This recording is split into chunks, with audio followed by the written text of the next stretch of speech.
who knows where we will sleep, but Well, I think inflatable then. that's true. Alright. Don't cuss too much. No, just kidding. By the way, nice place, bro.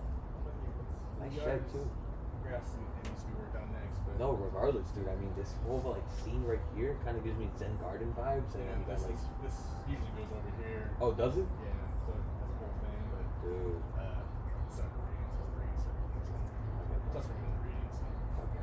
No, but still, dude. Fuck yeah, like this place is a bonus. it's cool too because this taco truck right over here.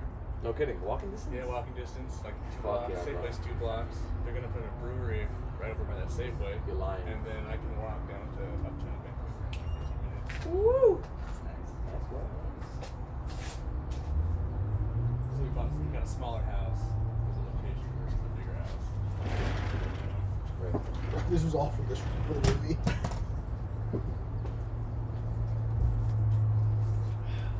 Want Coke or water?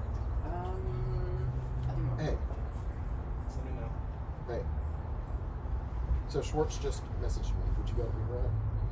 Just message me. No, nobody's here yet.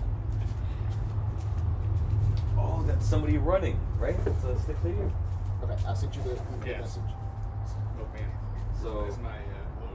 And Oh, nice man. So, Milkman right here, palm tree, I'll send you and this address too. okay, and then sun. So the- dolphin. Okay. oh, Okay. Beach. I'm oh, yo, that's actually pretty badass, bro. I didn't realize it sooner.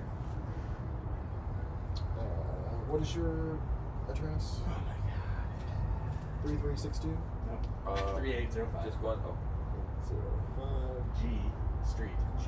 Because I am a G. AG, real G in the hood, man. Vancouver, Washington, 98663. For the internet to see. 38. What exit do you get off of? It's the 39th Street exit. I don't know what number it is. I say look on your previous map directions. and It's then so it should easy. It's like a. Or yeah, route it. Actually, route it from your place onto Ian's place, and then actually I could do that. 39th Street? Yeah, that's the name of the exit. I don't know the That's number. good. Does he not use GP like this one? This should still work. It's not complicated. Ah, yeah.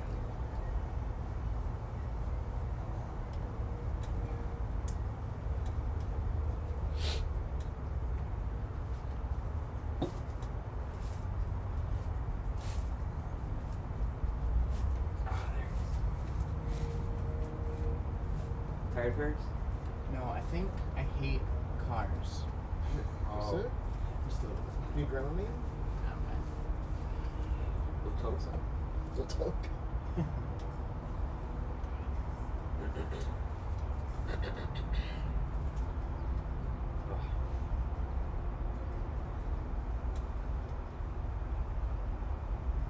Is that like a live feed?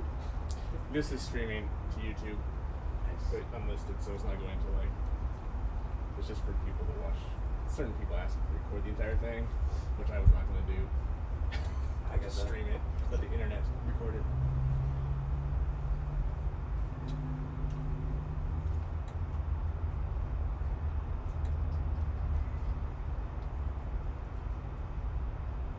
Oh.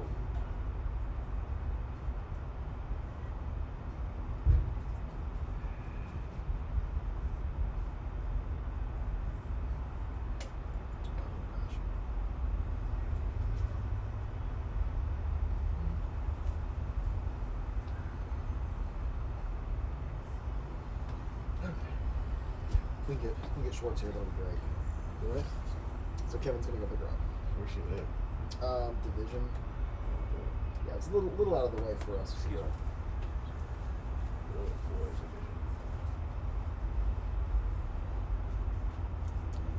It is nice out here too, man. Yeah, it feels good today. With you, EMX as well. Not too bad.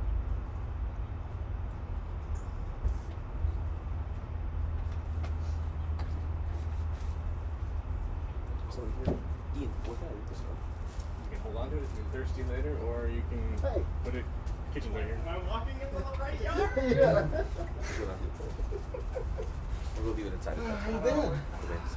Suffering. Suffering, why? Moving. Oh, yeah, yeah. I've been breaking my back. Just Do you have that much stuff? I had to take like 4 or 5 trips. Turns out my like rear tire is completely fucked right now.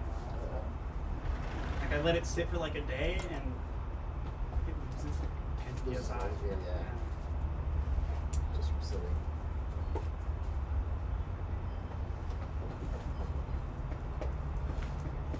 You left the hotel just in time. All these hours were getting tight. Yeah, I that was happening right as I Yeah. was leaving. I didn't even work my last 2 days because I was like, Yes. hey, do you guys need me? Yeah, No, we don't. Yeah. So, yeah, I just kind of fucked up. So that's yours.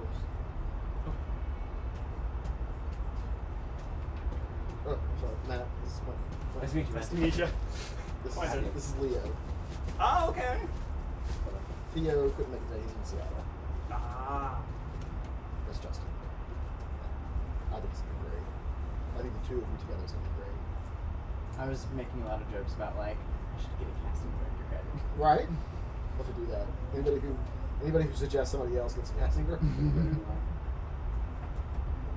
you still want my help for like any of the sound stuff and stuff like that? We'll probably, Because I mean, if you need me for Yeah. anything, yeah, we'll probably. 'cause I have the time. I think we have somebody. Isn't somebody gonna be a PA?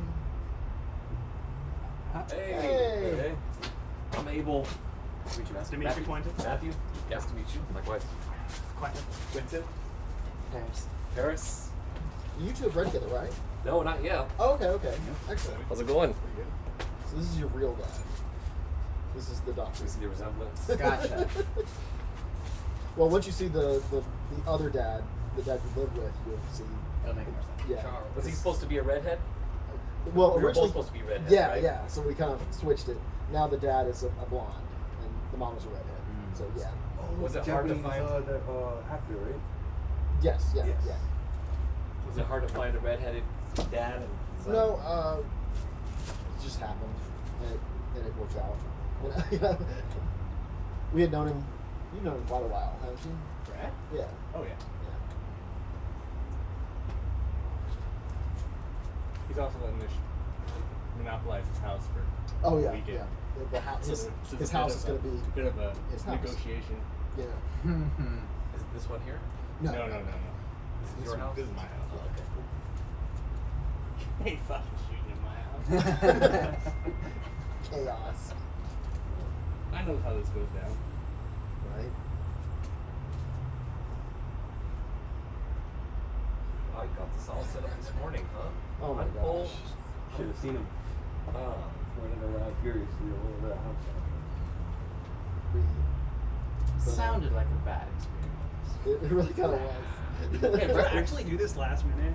Yeah. Oh yeah. Oh yeah. This morning. Well, like, okay, so like I said, well, there's a few little things I want to tweak on the script, and so I did that, and then the Hey, Howdy. that is the mom. That's the mom. Hey, hey. There's the mom. It's me. We're at her. /wife/ex. Yeah, yeah.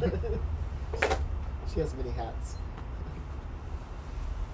Yeah, these remind me of the Trapper Keeper from the 80s. Yeah. That was the one.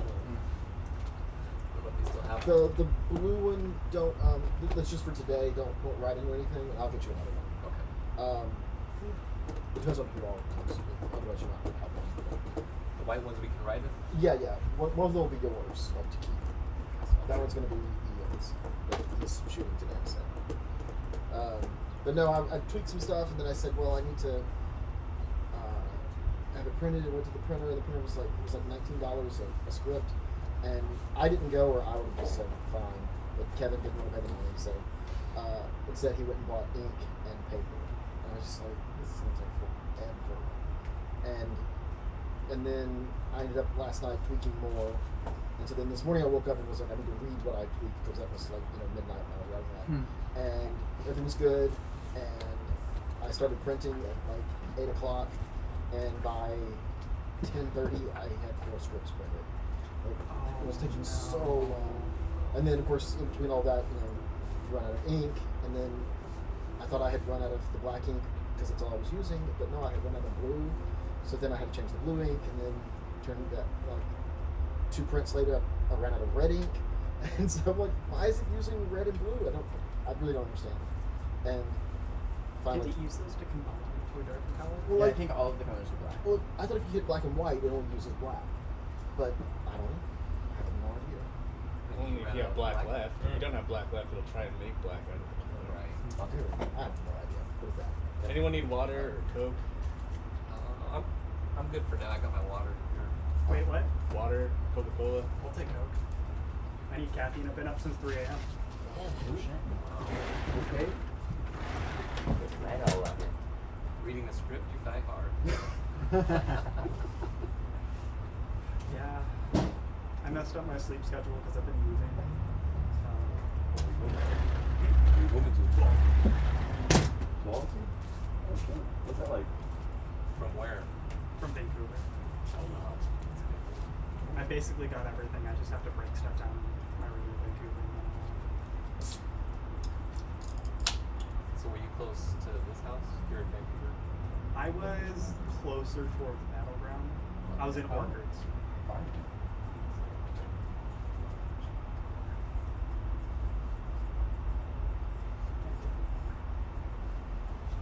Do you know if Brad is going to make it? I do. Don't know. Okay. No worries. So who's all worked together before? Worked with Adrian and Monty. So the 3 of us, we did the movie that inspired. What's this called? Exploding Boy. And then me and Ian have worked together many times before Many that. times, and then I worked with Adrian a long time. Yeah. Ah, okay. And then he lives with me. And right. He's my roommate, not my lover. Just my roommate. And then he worked with me at a hotel. And It's coworker. coworker, yes. And Paris, I had just heard about him. I'm just off the streets. Yeah, he's So literally why? Who goes off street the urchin. streets? But I had heard about him and finally got in touch with him. It's like, please come do this. And then he answered the phone. And we have one more that may be showing up. There was some traffic on the way here, so Yeah. I'd assume like at 12 it's gonna be like really bad, especially on I-5. That's Sunday. That's true. I say if she's not here at 1:30, we'll just start. Okay. Is everybody cool with that? Yeah. Okay. Nice. So you have a roommate I've heard about. Yeah, I'm the roommate. Okay. What have you heard? Not a lot. No, Not he's a not lot? he's not the one that I've heard a that- lot. He's not the one What that have you heard? turned over the porta potty and No. Okay, not that one. Okay, yeah. Not the OD. Not what was it, Stinky? Stinky, yeah. He was pretty stinky. Yeah. He's not. Smells nice. Manhole is what that is. Man, or I can say that, yeah. I came out of the house one day and it was just like so much going on. I was like, damn, there's a man whore. It's good. It's better than stinky, I guess, right? Right, right. Yeah. And now these stories you've just told us today. I'm sorry. Yeah. Wait, what? It's a long story, man. It's just too much. It's Him and his fucking drama. ladies, his lady trouble. Or his troubled ladies, I don't know. Both. Oh, Yeah, yeah. whichever way you want to look at it. Wait, Ian, you and Monty made the game review channel on YouTube, right? Oh boy. Tell me about How'd that. you find that? He showed me. He showed I was me told it. about this, yeah. Good things. Not a gamer review. Yeah. He would get me drunk. It was a part of a larger thing. Yeah. Oh yeah, I was like a segment in a show. Yeah. I was like the Al Roker. The whole thing. But Nice. he would get me drunk and make me play video games. And Oh, I didn't make you do all the drinking. He'd show up with like vodka in his backpack. no, yeah, I was a- You know what made this more fun? I was a drinker at one time, and but I'm not recovering or anything. He's still drinking. I'll drink Fine. again. Yeah. don't have the money to do it right now. And yeah, and because I don't play games, it was all sort of like, you know, very new. It was like my take because I don't play games. And, Right. yeah, he was just making fun of me really and videotaping it. I was fine with it. Nice. Binding of Isaac one is the best. Yeah, no, I think Destiny's much pretty good. poop. So much poop. It was a weird game. Very biblical. Yeah, there's all this biblical stuff and kids locked in a basement. It's a roguelike. And there's poop and he like shoots and kills the things with his tears. Yeah, it's so sad. It's a crazy one. It's good though. It is, dude. Honestly. I know think it's just when one I of when I the mentioned it, best he knew what I was talking about. I was like, people play that? Like it's still yeah, bro. I played the original. Because wasn't it a demo when we? No, I haven't. Okay. Did you I play just haven't after? pl- I Did just- you play like Afterbirth or just like the No, original? just the original. Okay. This is a long time ago. This is before Afterbirth came out. Oh, okay. Yeah, I there's mean, I there's a barely new played version it, called so there's nothing Afterbirth. unlocked. Excuse me. Oh, that food. I'm I sorry. told you. I'm sorry. What did you eat? I made him a minced pork sausage with mushrooms, red onions, oregano, and Italian seasoning, salt and pepper on oil with olive oil. breakfast? Yeah, with a side of a little like slice of Kaiser roll and a arugula salad and provolone. Oh, Yeah. nice roommate. That's just. It was good. It was really good. But I was like, please don't I'm give gonna me be this. gassy. I was like, I'm gonna be gassy. I don't want to be gassy. All I had was a steam. No. I mean, I just don't do the cooking. I mean, I don't do the cleaning. He does not do the bleeding. That's Kevin's job. It is nice. I don't know, I woke up today and I went downstairs and realized that there was 5 donuts literally for me. From where? My mom. Don't you smell egg? They're vegan. My mom's vegan. Oh, yeah. Did she get them from Del Donuts? Don't know. There are multiple places that she goes to. There's like Blue Star. There's that place. Blue Star closed down, didn't they? Did they? Yeah, I don't see them on downtown. I didn't see them on didn't see Southwest either. Yeah. They are. Those are the 2 spots that I know that they were prominent, and then I There's one on think the Hawthorne. third one on Northwest on 23rd gone completely. So I think they closed down too. So That's honestly, fucked up. if anything, good vegan donuts. Dough Donuts on I think Sandy by Hollywood. No, I've been there. Dude, fucking amazing. Bro.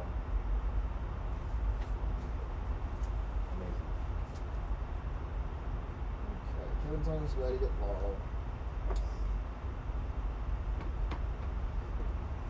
Been grabbing a lot of people. Just one more round. So who's that coming from? The teacher. The teacher. Yeah. Miss Kaplan. Miss Kaplan. She didn't have. So she's not coming? She is coming. Kevin's getting her. Okay. Wait, there's 2 dads, right? I'm Yes. the biological. The other Brad's Okay, not coming. okay. He's the doctor dad. Yeah. Wait, but the. Is that the biological? Yeah. The Yeah. Have I read the script? Have I thought this wrong the whole So the time? one he It lives is a little with. shady. The Yeah. douchebag dad Is not. is a stepdad? Oh. Well, no. No, but he's- nobody knows it. She's been passing him off as Oh, his son. okay. But he's blonde and he's- she's a redhead, so. Yeah. Yeah. He's caught on The her. audience. But he will- kind of knows though already though, right? When he sees him in the office, the Harris already knows that. he's getting that something's weird here. Okay, so Yeah. he doesn't exactly No. know. You're a fishy doctor.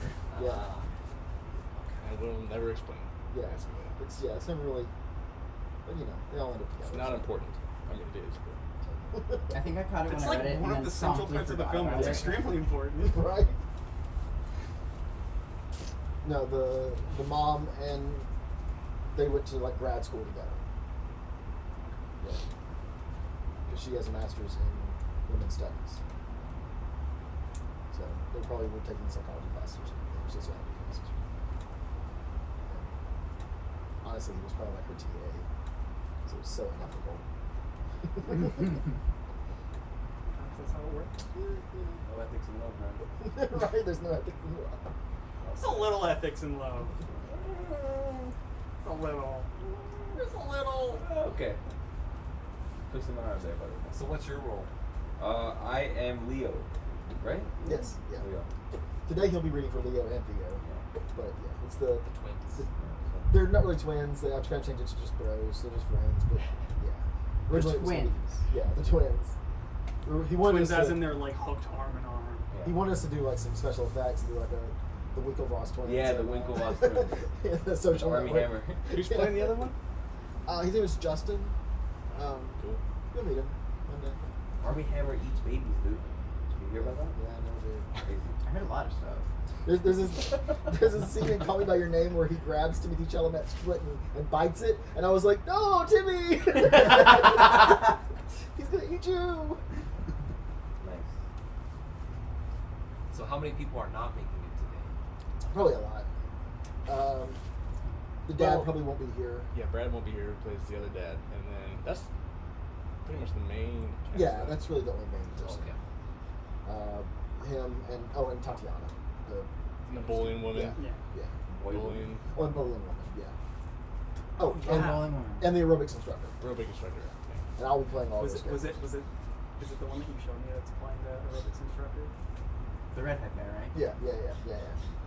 So Mr. Capet has changed to Mrs. Capet. Yeah. Yeah, we gender swapped. Yeah. Gentlemen. Apropos. Yeah. That, We kept changing that role.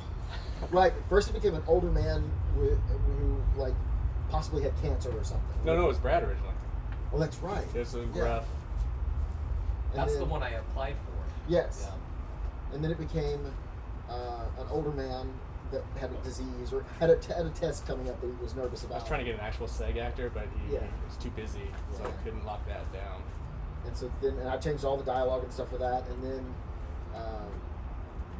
last minute, she had auditioned for the mom, and it just wasn't quite right for the mom.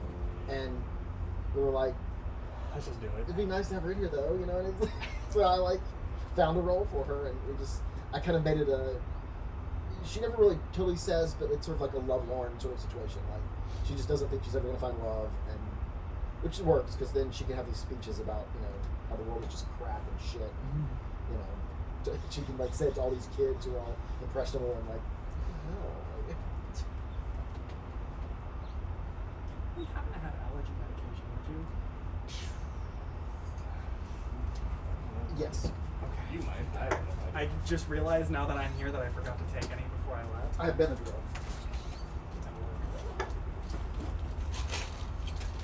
Policy. Benadryl? I'm like an old lady. I've been up since 3 a.m. Nothing's gonna make me fall asleep at this point. Benadryl does kick people out, man. Yeah. One or two. Probably just one. I'll take it if I feel sure. I also have Dramamine. I have stuff for Get some candles. what is it, insects or stuff? Oh, there's a. You just use a plant over here. There's a citronella Oh, plant. yeah, You just, yeah, that's what this is, like citronella spray. I'm always prepared. No drugs? Huh? No drugs? Like real drugs? Like, no, I don't think so. Why? That was gonna be a stoner flick. Right. Oh, that would be fun. Is weed legal here? Yes. Okay. Where do you live, Monty? I mean, I know it's illegal where I am, but I want to move out of the sun. We're- I'm gonna melt from here. Yeah, I'm feeling you here, man. I think I'm gonna move a chair over We can there if flip that's it. okay. Yeah. I don't yeah. care. Actually, it's not raining. We could. Well, But then you're gonna be out. oh yeah. But we could put. I'll follow the shade over there. Yeah. Turn everyone around, I guess. Yeah, we can totally do that. Are you in the sun? I'm somewhat in the sun. My legs are in it. A little burning.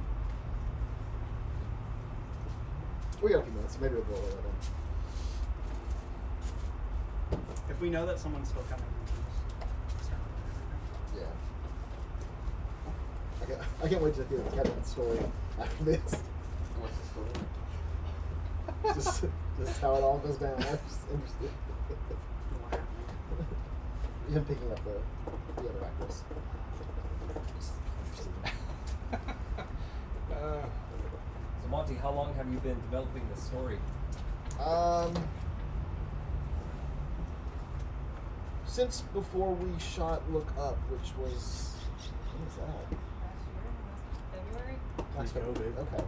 So I had started working on the story, and then we wanted to shoot something, so I took what I had and kind of condensed it and gave it a beginning and end and made it a little short story, a short film. We shot that, and then I didn't really focus on it, and I edited the short and started sending it out to festivals, and then I would say 6 months ago, like said, let me try to actually do that, and it was when I was still unemployed from COVID, and had plenty of time on my hands, and then but honestly, the bulk of what's good about it happened within the last like 2 months as I just kept revising. Because we weren't sure we were going to do this project. We were thinking about doing different Yeah, shorts, there was another one that we were thinking about, which was a short. but it was a lot more ambitious. It needed a lot of actors. About about 10 main characters. But then those 10 main characters, we also have to have A whole entourage of characters. younger versions of them. There's like 40-year-olds and 20-year-olds, and so it had to be people that literally looked like those people. And just in the small acting pool that we have, it's like, how do you find that? How do you find people that like could pass as like that person's younger self? Plus all the period costumes and all that. Yeah, and it was also supposed to be not really period, but like I wanted like elaborate, crazy sort of fantastical fairy tale sort of, and yeah, I mean, without money you can't do that. And so yeah, we kind of feel like maybe this will be easier. The hardest thing with this is locations. Like, so if anybody knows a school we can get into, that'd be great. And if anybody knows any place that could resemble a police station, like it doesn't have to be a police station. We need a counter where somebody can be, with their little computer. We need a door in the back where they bring the kid and sit him down, and then we need a door somewhere to the outside or to leaving the room. Are you looking for school interior? We need the classroom. I would love hallways and stuff, just because that I gives. can ask at my high school that I literally live right Do it. next to. Ask. The old McMenamins too used to be a school. What's your McMenamins high used to be a school. Oh, yeah, Twelle's yeah. I don't know if they would allow that. The problem with a lot of that stuff is that we're going to run into needing insurance for that stuff. Yeah. Right. What about PSU? I asked PSU. They were totally cool with it. They said there's a small fee, and I was like, okay, cool. $11,000. What the? They said A small fee? They said, well, we have to pay somebody to sort of be there while you're shooting and to clean up after you. And I'm like, but do you have to? Does it have to be somebody who gets $1,000 an hour? Like, what the heck? What happened to I don't understand. Like, Well, is wait, there, we did sitters in. you're probably still students, Yeah, and you can kind of like sneak in just. They're probably going to want us to follow a bunch of protocol, COVID-wise. There's They're also- going to there's have also to deal COVID. with that. So, like, That's an extra layer. of Yeah. difficulty. So, like, doing a school scene with a bunch of people, What about the we're probably going to have to do studio? tests and stuff if we do it, like, at an actual school. We're or still something, that's we do still on the unmasked. table. Yeah. There's a fire hall in West Lynn called Robinwood Fire Hall that you can rent out, for pretty much anything Yeah. and stuff that could pass as a police Like station. the police station. Wonder how much they charge. Well, we rented it out for my son's birthday, and it wasn't very much. I don't know. Yeah, I don't know if they require insurance or Okay, anything. we'll talk about that because that's a good idea. Remember that producer, please. Because we're trying to avoid building sets. Yeah. But we do have studio access. If We do, need to yeah, we that. do have studio access. We'll probably end up using that for like the final Muppet scene, because I want it to look like a good Muppet set, like a real like what you would see on the Muppet Show. Is this supposed to be a 1980s movie? No, but it definitely like evokes, Will we have flip phone? Do you want a flip phone? Oh yeah. Actually, nobody really. I think well, it's at the time. It's just. yeah, it's today Buy flip phones. because they text and stuff. I was asking because of the discussion about the radio, the boom Yeah, box. yeah. Yeah. That was just for that Obviously. particular. I mean, you guys in the aerobics hall still, really. Like, Right. It's all like hot yoga and shit. But Yeah. I think it's just kind of a weird. It's a cult, really. Yeah, it's a cult. Yeah. So it doesn't really matter. No, I just love those big boom boxes, and I love it's nice to be able to see the lights, like as it's a visual thing. If not, I'll just buy one because I kind of want one. Because they're all Bluetooth now. I mean, they're not just Yeah, if you want to know what the campus looked like. I I used to work here as a theater tech, so I probably could actually get this movie. I mean, even if we could just shoot the outside and then shoot the. I thought we were using something that. Because I have that Line. option. That's definitely. yeah. If we could find an actual classroom, that's one thing. Right. But yeah, I would love to use the exterior if you want to talk to somebody. Yeah, I could probably talk. I used to actually work as an office person there, and I used to work as a theater tech. Because having the exterior and being able to actually be close and have the students like walk up through the doors and stuff and come out of the doors just goes so far as believability. You really believe it if you see them. And then if you cut to a shot of an interior that we had to shoot somewhere else, you can buy that that's the school because The main thing about the classrooms is that it's like the teacher's classrooms. You have to actually ask. Right. They want to use it. Start with asking if we can use the exterior. If we can do the exterior, then we'll go further. Yeah. And if we can't, that's fine. We can at least get to know if we can use the exterior. Yeah, we can still. Yeah. Feel free. Do you want the address? Oh, thank of you. that? No, that's okay. If you If you want me to call? if you can, yeah, Okay. talk to somebody, and then since you know people, I don't know if they're still there. yeah, Working. no worries. You know, I'm sure that's the theater teacher. I told her that works there. Right. Good idea. It's like, hey, there is shade over there. It's coming. Oh, yeah. That is true. Oh, Yeah, actually, I want to see. Is there another shirt? Yes. Oh yeah, right here. No, don't use those. Those are dirty. Oh no, that's yours. Here's one. Oh That's yeah, good. it is good. Pretty good. It's really loud with this. Car sickness. Tell me how they're me. I want stuff drugs. I know, it was nice and cozy. You do smell good. me? Yeah, Thank you. See? You didn't take your Benadryl. Try my best, man. You didn't take your Benadryl. I said I'm going to take it because bad. How would you know? Bad ones. All of them? This is the best kind right there. No, like hay fever and like wet hair and stuff like that. I'm also allergic to dairy and egg. Like can't eat dairy or egg. That part breaks my heart. Through the kitchen, left, right. Sorta. Like I shouldn't can't be able to have miss it. protein specific. You can have So one I more can't Coke. have whey. Yes, you can have Oh, all. what about like Do you let's have a say limit? in cake? No. Can you have cake? Drink it. I don't want it left behind. Not if it's made with egg. Not if it's made with some sort of dairy product. So that includes milk, cheese. Sounds like the world is trying to kill you. Yeah, man. It's not peanuts. It's not tree nuts. So it's all the other good stuff. Literally. What about butter? No, that's made from a cow. Dairy. It's a dairy product. Not even like ghee? No, that's buttered butter. That's just clear butter. That's just a dairy product. That's just a like, different form of butter. If you clarify it and take out like the bad shit, I guess maybe. Oh yeah, take out the whey protein, take out the lactose. So great. take- You could probably do. I want to hear that story. Just Record. Put your phone on record. I can't believe it's not butter or whatever. So what happens if you have that stuff? You can even see everybody now. He I goes to die. the hospital. That's what No. happens. Egg puts me into the bed for like at least 2 or 3 days. And yeah. Jesus Christ! This is exhausting. Oh, you know what we could be doing here? What? I have some shirts I need you to try on. Oh. In front of people? Well, we go inside. In front of people? I mean, I can put it in on front of top the of world? shirt I'm wearing. Right? Go stand out front in the street. No, right here is. Oh yeah, on camera. In front of the camera for the people. Oh, I don't want it filmed. Alright, Monty, Yeah? Kevin's picking her up. Okay, cool. Alright. Right now, Jesus. Yeah.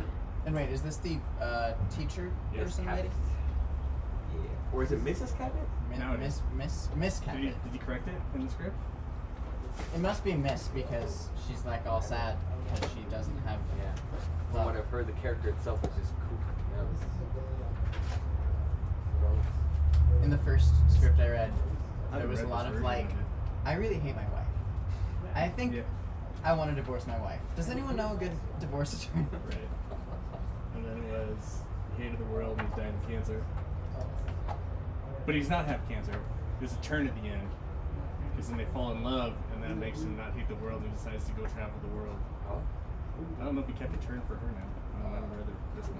Let's see how this works out. It's a dynamic. We'll see. I wanted that character to have more of an arc, a little bit.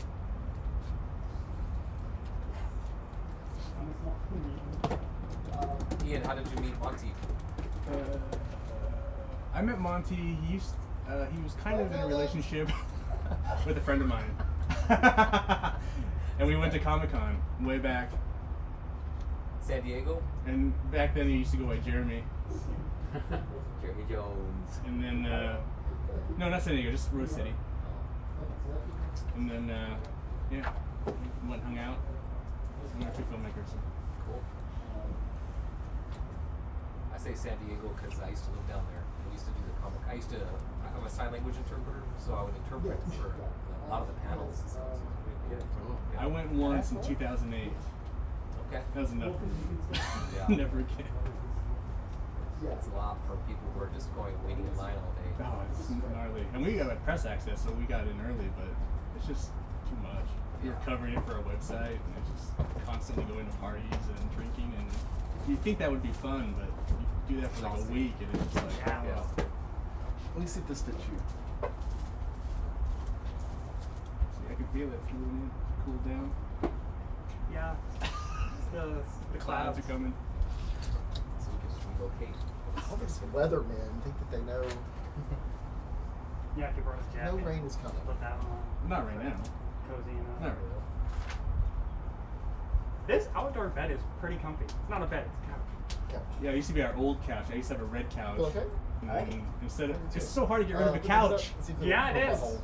No one Unless you wants have it. an axe. Yes. Yeah, unless you want to Great. throw it away. Awesome. But my wife is like, That's your well, blue let's hoodie. turn it into an outside bench couch.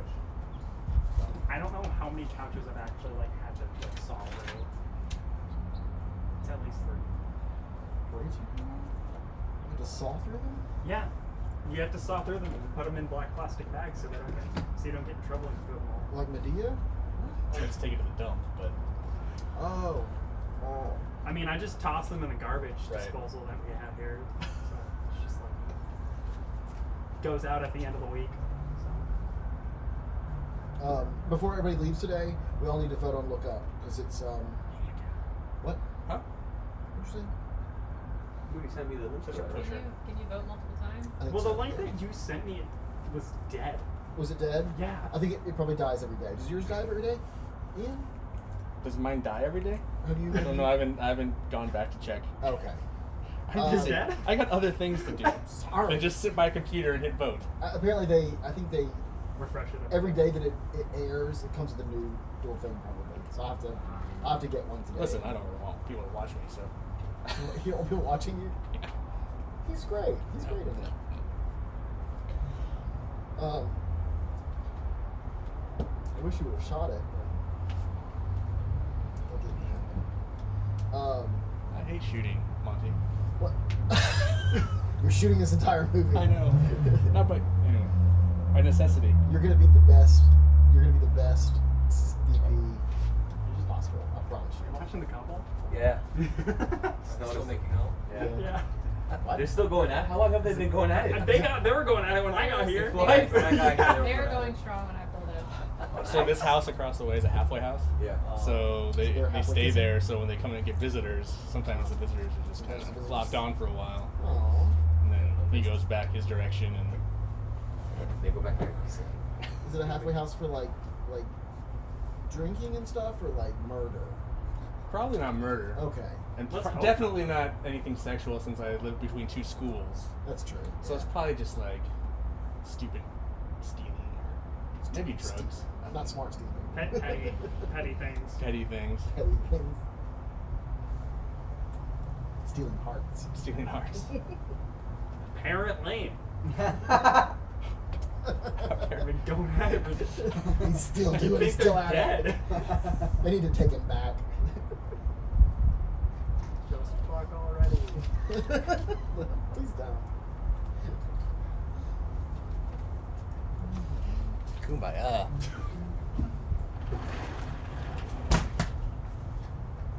I always laugh at this poster because it looks like it makes me think of there was a movie with Julia Roberts, and like she had to take care of a guy who had cancer, and like she falls in love with him or something, and that's what this looks like. It looks like the poster for that. Like Which one has cancer?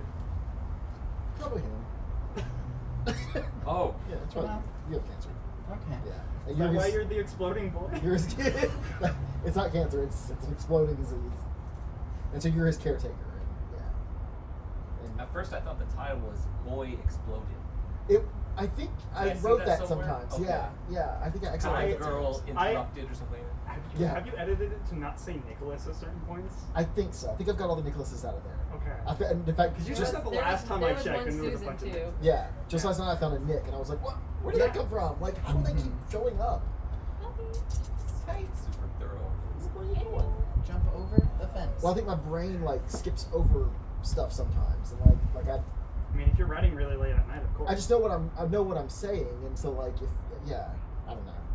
Yeah, I found a couple. There's a Susan and a Nick I found just last night. I was like, still, Well, that's pretty good. You got this all done in 6 months. yeah. Wow. But it's just like every time I read it, I'm like, no, I can do better. I'll change it. And then even like last night, I moved stuff around.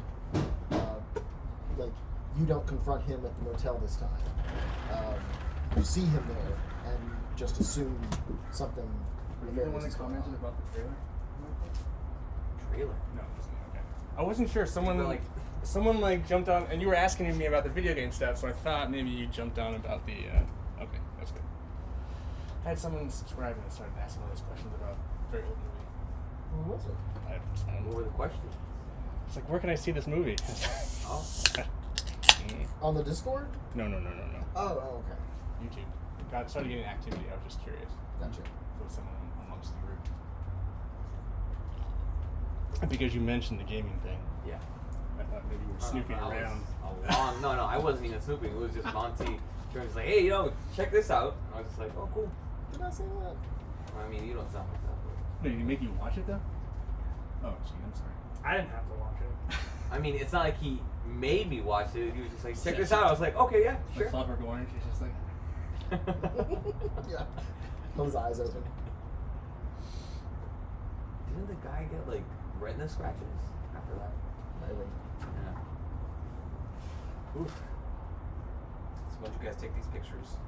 That was like a month ago. That was a month while or two ago. Yeah, it was like a month or two. They, I think it was like the middle of summer-ish. This one? It's still during kind Yeah, of. because we did it. It was July-ish. Yeah. Yeah. July was when I started working. Though. you had just started working there. Yeah. Had I? Yeah. Has it been that long? Yeah. Jesus fuck. Yeah. I know my perception of time is really screwed up too. No, they came in. We were having the two of them. And, This was during our audition. Yeah. Yeah. This is basically, the audition day. So yeah. Well, kind of like we knew. We just We wanted kind of chemistry. knew to make sure. And No, this was after the audition. this was after Well, your this is- audition. Well, your I was audition. already a It was thing. your I was already a audition. thing, Yeah. It was we were- technically my audition. Yes. Yeah. It was. And so I just snapped a couple pictures with my iPhone and was like, oh, there's the poster. Yeah. Well, that's Nice the poster. it's the they're early poster. There'll be better posters, but I actually liked this one a lot. The first one I saw. I was like, that that looks Yeah, it good. does It's look great. really It good. looks good, yeah. I like it. What's that Julia? I lost that hairband, by the way, so No. I'm moving everything. Yeah. Julia. But if you want me to find a hairband similar to this, I can. You guys think Julia Roberts was a pretty woman? Was she? She was the pretty woman. Oh, she was a pretty woman. Okay. So if there's a kissing scene, he can't have any milk or anything beforehand. Oh my god. Oh my right. god. Kill him. Go kill him, bro. Yes. Hey, just don't eat the pizza rolls. That's like you're like an assassin. Just water that week. As long as I don't digest it, I'm fine. Just kissing with a mouthful of egg. Kiss and swear. Like, is it like raw? It would be. That would be boiled. All just chewed up. I feel like a raw egg would. Be worse? I don't know. It would Give be it a better. try, man. No, I'm not. God, she's been in a million movies. Who? Julia Roberts. I didn't even think about it. No, they- She's always herself, pretty much, Well, in all yeah, those movies. yeah. Just Julia Roberts. Neurotic. Only that. Cokehead. I gotta find out what Julia Roberts looks like. What? What does she look Oh, like? man. What? I know who she is, but I just don't Yeah, know. no, what I'm. Can you look it up for me too? Yeah, if you think about it, she hasn't been in a movie recently. Yeah, Julia It's Roberts. been a while. She's in Julia and Julia, right? No. That's it? No? No. No. Oh, I know this lady. This lady. Oh. She's in Everything. Eat, Pray, Love. My Okay. mom watched that Probably the shit, most bro. I mean, she's in better movies than that. But Yeah. she won an Academy Award. 2? She won for Aaron Brockovich. Aaron Brockovich, just that one though, right? Is it just that one? I think it's just that one. Do you know Was what it the water would Pelican be? Brief another one? Do I know where the water would be? Yeah. I mean, there's water Water. everywhere. I don't think she won. What? Yeah, but she wasn't on If you want tap, there's a sink or there's a thing in the fridge with filtered water. How did this? Is there cups? Yes. No, you have Like, to. am I just gonna like? You could just ask me to get it for you. Oh, okay. Julia Roberts is the Pretty Woman. I see that now. I mean, that was. Or is Sort of the like- Pretty Woman Julian Roberts? It's sort of like Madonna's the material girl. Julia Right. Roberts was always how she would in articles they would just say the pretty woman Julia Roberts. Or, Right. it became her. This is the dying young poster. But if you would prefer from the It hose, kind of has that. Where it's kind of all white and it kind of I'm kind Is of the that. hose just? Campbell Scott. That's what it is. That's a tap. That's tap. And you go into a beer joint, tap it, tap. Let's see if Kevin can give me an ETA. I'm sure he's driving. He doesn't text him drive, you know that. Oh, he does actually. He does? Yeah. He does sure as hell doesn't do it with me, man. And he doesn't understand why, he'll call me. I'll say, I'm on my way home. And, 2 minutes later, he'll call me. And I'm like, I'm driving. I'm not going to answer this phone. Like, There's 2 old men staring. hot. What? Yo, Oh, Yeah, they say out there smoking. Oh, It's normal. Schmagging They Stokes. come outside. And it can be unnerving. We're gonna move the gate closer, oh, okay. so we don't. Haven't done that. Soon I have old men watching me. I know he's on the way. I want to start, but Let's start. I guess we could. Yeah, I'll start. I know it'll break everything though when she gets here. No. Right? I don't want to do that. I'm guessing it's time probably frame like for today? Yeah, no, like, I'm- 5 minutes ish. What is? Well, I think they were probably like 20 minutes away. Yeah. About 15 minutes ago. You're right. So you're right. like, We just gotta circle the block a few times though. Where is it? Just look people making out. mhm. It's not part of the film. They're still there. Wait, he knows I have Are they still going at it? Oh my They're not, fucking. Wait, they're what? not leaning on my car, are they? I parked No, you're fine, you're fine. I don't. Where are these? They're on the Nissan 350Z right now. I literally don't see. Oh yes, I do. Yeah, they're going. They're going. Ooh. Why can't they go inside the house? Oh, no one. Only the people that stay there Can allowed go in the in. house. Oh. Yeah. Oh, Florida, what all goes on out here? Only like caseworkers and Wow. cops can go in. As far as my understanding. I think there's a special code you have to get people to let you in too. Okay. I'm not 100% sure. Not that I don't watch them too, That's like a binocular set up window and You everything. should just sit out on your front porch with this camera. Right? Like a fortune. Come steal it! No, no. I mean, we are planning to do something with the front porch to make it more like sit out there and just like have a stare off when they're smoking, just like. But it's weird, kind of, like sit out on your porch and with them out there. What the fuck is he doing? Oh my fucking god. Oh, okay. Go get us some tacos. Ooh. Tacos do something. Or Schwartz. Again, all I had was. Alright, you gotta cook some more, man. No chips. I just have a sandwich and chips. Did you put the chips in the sandwich? Wait, if I had chips. Wow, that's the best. Chips in the sandwich. Right? Chips in Well, the burger too. Yeah. Texture, man. It's all about texture. Say taste first, then texture. Then What's the stuff. best chip to put in a sandwich? Potato. Depending on the sandwich, though. So you could go for like, let's say if you got a jerky sandwich over Ruffles chips. Do a turkey sandwich? Yeah, Doritos jerky sandwich. I So don't they- know if it's a turkey. Yeah. The only Doritos I can have those is sweet spicy chili.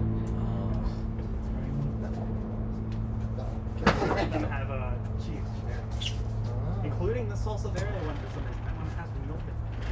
What? Yeah. How long have tomatoes discovered this? Like since your childhood? Like, Okay, so lactose intolerance and like dairy allergies don't really develop until you're around the age of 7 or 8. I see a Fiat. The egg stuff was sort of like always there, but like when I was younger, I was able to sort of cover through it. And I'm gonna fund these out after. Are these ours? Can we write these? Yes, after. So at least you got to enjoy it a little bit. Or suffer. I loved scrambled eggs in the morning, despite the fact that it made me feel like trash. I didn't know why. I thought it was just like, it's not that healthy for you. I don't really like eggs anyway, unless it's in something. But just straight up egg, that's okay. I mean, like having like really fluffy bread sometimes yeah. requires like an egg. Lemon meringue, dude. Lemon meringue. Can't have that. I know, that's what I mean. That would suck. Imagine the cakes and the pies and the everything. I'm not super into that kind of stuff, really. Neither am I. But lemon meringue, dude, I don't know what it is about that.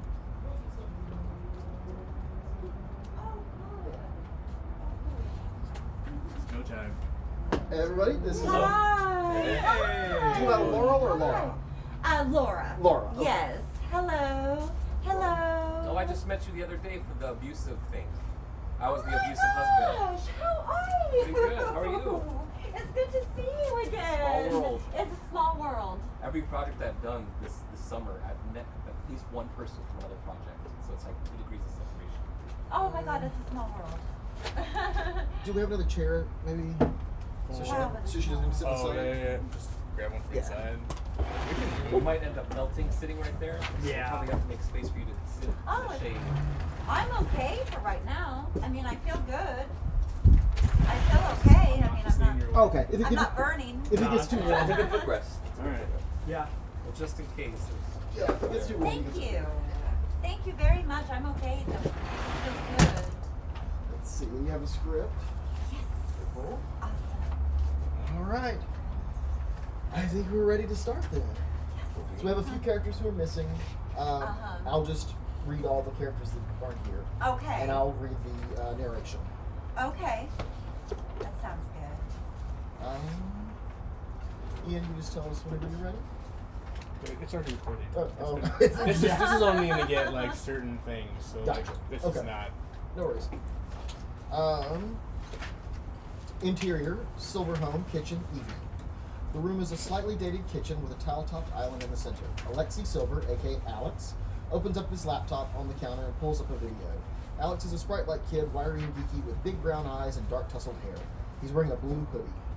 His mom, Anastasia Silver, aka Anna, early 40s, is seated at the kitchen table, folding clothes. Anna is a ginger-haired, perky, pleasant, pretty mom, albeit a little wistful. Close up on Alex's face with Anna deep in the background. Alex. So this is a rough cut. There's no intro, no outro, there's no music or sound effects. Anna nods. Antoinette, the family's precocious ginger-haired terrier, tiptoes into the room, plops down beside Alex and gazes up at him. Give me 10 minutes. Antoinette seems satisfied with that and walks away. Alex turns around to make sure Anna is watching. She is not. She's still busy with the clothes. Mom, watch. Anna stops fiddling with the clothes. I'm watching, sweetheart. But before Alex can hit the spacebar, his father, Charles, aka the asshole, late 40s, walks in. He's a fit but slightly over-the-hill grumpy cat of a man. He positions himself between Anna and Alex. What's this? Nothing. Alex is showing me his new movie. More puppet porn. Charles steps up and stands, arms crossed, ready to judge. With a sigh, Alex pushes the spacebar. The video starts. Insert puppet video. 2 puppets, Niles and Giles, are standing in front of a well-constructed but obviously amateur cardboard set. Niles is a red fox puppet, but he is currently wearing a tortoise shell like a vest. Giles is a raccoon puppet. Niles and Giles, both voiced by Alex, speak to each other. Where have you been, Niles? The gang's been worried. You don't have to worry about me, Giles. Alex mouths the dialogue along with the video. I can take care of myself. That's what this hard outer shell is for. I know you can take care of yourself, but Charles talks over the puppet video. Haven't we seen this already? This is a new one. Alex interjects without taking his eyes off the screen. And they all have similar themes. Are they all boys? They're puppets. They're not all boys. Cuffs, right there.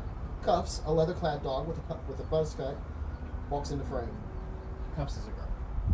That's a girl. She's a tomboy. Just watch. Focus on TV. You know what, Giles? I hear you loud and clear. It's time to live without this shell.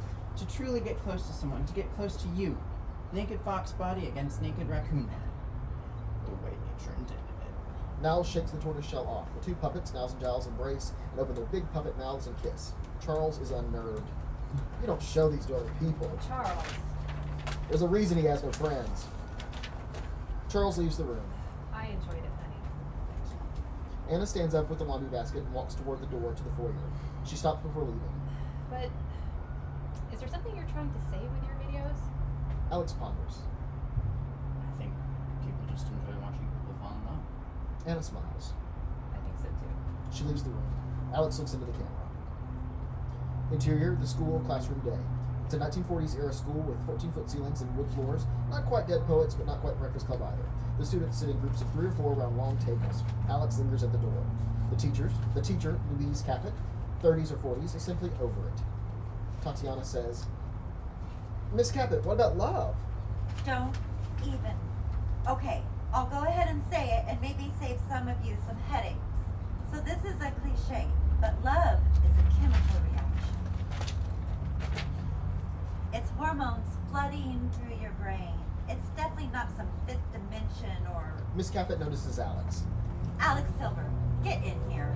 Alex huffs and enters the room. No one is seated at a small table up front near the door, so he lands there. No, over there. Miss Caput points to a table with 3 students, Tatiana, Theo, and Leo. Tatiana, 17, is equal parts clueless in the craft. Theo and Leo are simply big dumb puppies. I'm fine here. No, you need a group. I do better work on my own. Miss Caput shakes her head in defeat and tries to ignore Alex. We need to get started. Everyone pull out your current events. The students pull out notebooks where they have scrapbooked current event articles and photos. Alex doesn't have his current event. Alex, where's your notebook? Forgot. All you had to do was clip something from the newspaper. Anything. Miss Caput grabs the newspaper from her desk and tosses it to Alex. Okay. What do we have? She speaks to John, one of the boys in the back. John? Right. So I found this story. This guy built a house in an old missile silo. What? Yeah. Where's the missile? Mm. During the Cold War, the U.S. government stored intercontinental ballistic missiles, ICBMs, in silos all over the country. And yeah, a few were stored near here. What for? For war! Like the Gulf War? The Gulf? No, these were nuclear missiles. This would have been the end of the world. The students seem dumbfounded. Do you guys know what the Cold War was? The students shake their heads no. Well, let's put a pin in that for now. Tatiana, what do you have? Oh, the city council passed a leash and scoop ordinance. Tatiana shows Miss Caput the page in her notebook. She has an article on the ordinance from the local paper and a magazine photo of a dog. So, it's better to use plastic bags. I think the bags are biodegradable. You didn't even do the assignment. Where did dog poop go before humans went all Howard Hughes? Dogs carry disease. Another random thing says it's because of what we feed them. You mean dog food? Dog food is bad for the environment. Then why do we feed it to dogs? Well, there's just too many dogs. You just want to get rid of all the dogs. You didn't even bring a current event. Well, I have one. Alex pretends to read the paper. It says here that idiocy is on the rise. Experts say 4 out of 5 people will be idiots by the end of the year. Alex pretends to be shocked by what he has not actually read. Shut up, brah. You should probably read this. Oh, you probably can't. Miss Cabot, tell this little freak to shut his mouth. You tell me. I am telling you. The class erupts into argument. People, enough! Alex throws his hood up and turns his back on the class as it briefly devolves into chaos. Interior, the school, restroom, day. A row of stalls face a row of sinks and mirrors. Elaborate graffiti covers every inch of the room. A clock on the wall shows that it's lunchtime. Alex sits cross-legged on a toilet. He watches his puppet video on his iPhone and eats from a small bag of chips. Insert dailies for puppet video on Alex's iPhone. You don't have to worry about me, Nat Giles. I can take care of myself. That's what this hard outer shell is for. That shell might protect you, but it also keeps you from ever being thirsty. End insert. A hall monitor slams his open palmed hand on the stall door. His over enunciated words punch violently through his thick, wet lips. Alex Silver, I know you're not shitting. Your legs are crossed. How do you even know it's me? I'm the hall monitor. It's my job. Alex flushes and opens the stall door. He gives the hall monitor a hate squint. Jerk off on your own time. Ah, that's just it, though. I live in a strict Mormon commune. At night, they put my hands in mittens, and I have to shower and poop in front of the council of elders. The only chance I have to pull the Kool-Aid is here at school. The hall monitor pulls out a small pad and pencil. I'm marking this down as suspicious activity. As the hall monitor writes, Is there somewhere for notes or comments? there's a little box. Make sure to jot down what I said to fuck off. Alex shoves past the hall monitor. Exterior of the school, the quad, lunchtime. The quad is this terraced outdoor open space in the center of the school buildings. Students hang out on metal picnic tables. Alex steps out and sits alone. He watches everyone enjoy their lunch as they socialize and cut up with their friends. Exterior of the school, out front, after school. Alex steps out into the sunlight. He slips his earbuds into his ears and floats away. Exterior, apart by the river, the golden hour. Benches flank a meandering path leading to a play area with a swing set and a merry-go-round. Alex sits on a swing and daydreams. Listening to his music, he looks up and sees a young couple, a boy and a girl, kissing and canoodling. The couple notice Alex. He throws his hood up and walks away. Interior Silver Home kitchen, evening. Anna cooks dinner. Alex enters the exterior door. Charles is within earshot in the adjacent great room. Charles says, "Is that Alex? Father was upset. Get in here now." Interior silver, great room, continuous. Alex walks in from the kitchen. Anna follows. Charles is hunkered in a recliner watching a news program. That dog is your responsibility. Alex looks over at Antoinette, who is watching TV. Where have you been? Took a walk through the park. What park? The one over by... Are you cruising? Charles. I don't even know what that means. The school called and said you got caught smoking in the restroom. Are you on pot again? No. Boundaries, Charles. I was watching my rough cut. And he knows. Rough cut? What is a rough cut? The rough cut, like... You know what? Never mind. Yeah, never mind. Alex walks toward the kitchen. No, sir. Charles points to Antoinette. She stands up and walks over to Alex. Alex drags his feet into the kitchen. Antoinette follows. See, he's fine. Charles scowls. Exterior, the neighborhood, night. It's dark out. Alex and Antoinette stroll down the sidewalk. He looks down at her. Sorry, Antoinette. I got distracted. You forgive me? She does. Thanks. Exterior, Miss Cabot's front yard, continuous. It's a quaint bungalow not far from the Silver Home.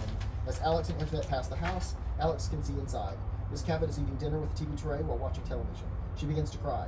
She turns the television off and reclines on the sofa, still crying. Interior, Silver Home, Alex's room, morning. Alex is sprawled on the floor, asleep among his puppets and puppet show props. The Niles puppet sits on Alex's left hand. Anna yells from downstairs, sweetly at first, Alexi, you can't be late again. then terse. Alex! Alex comes alive, his hair molded by the floor. I'm coming. Alex lifts his hand with the Niles puppet.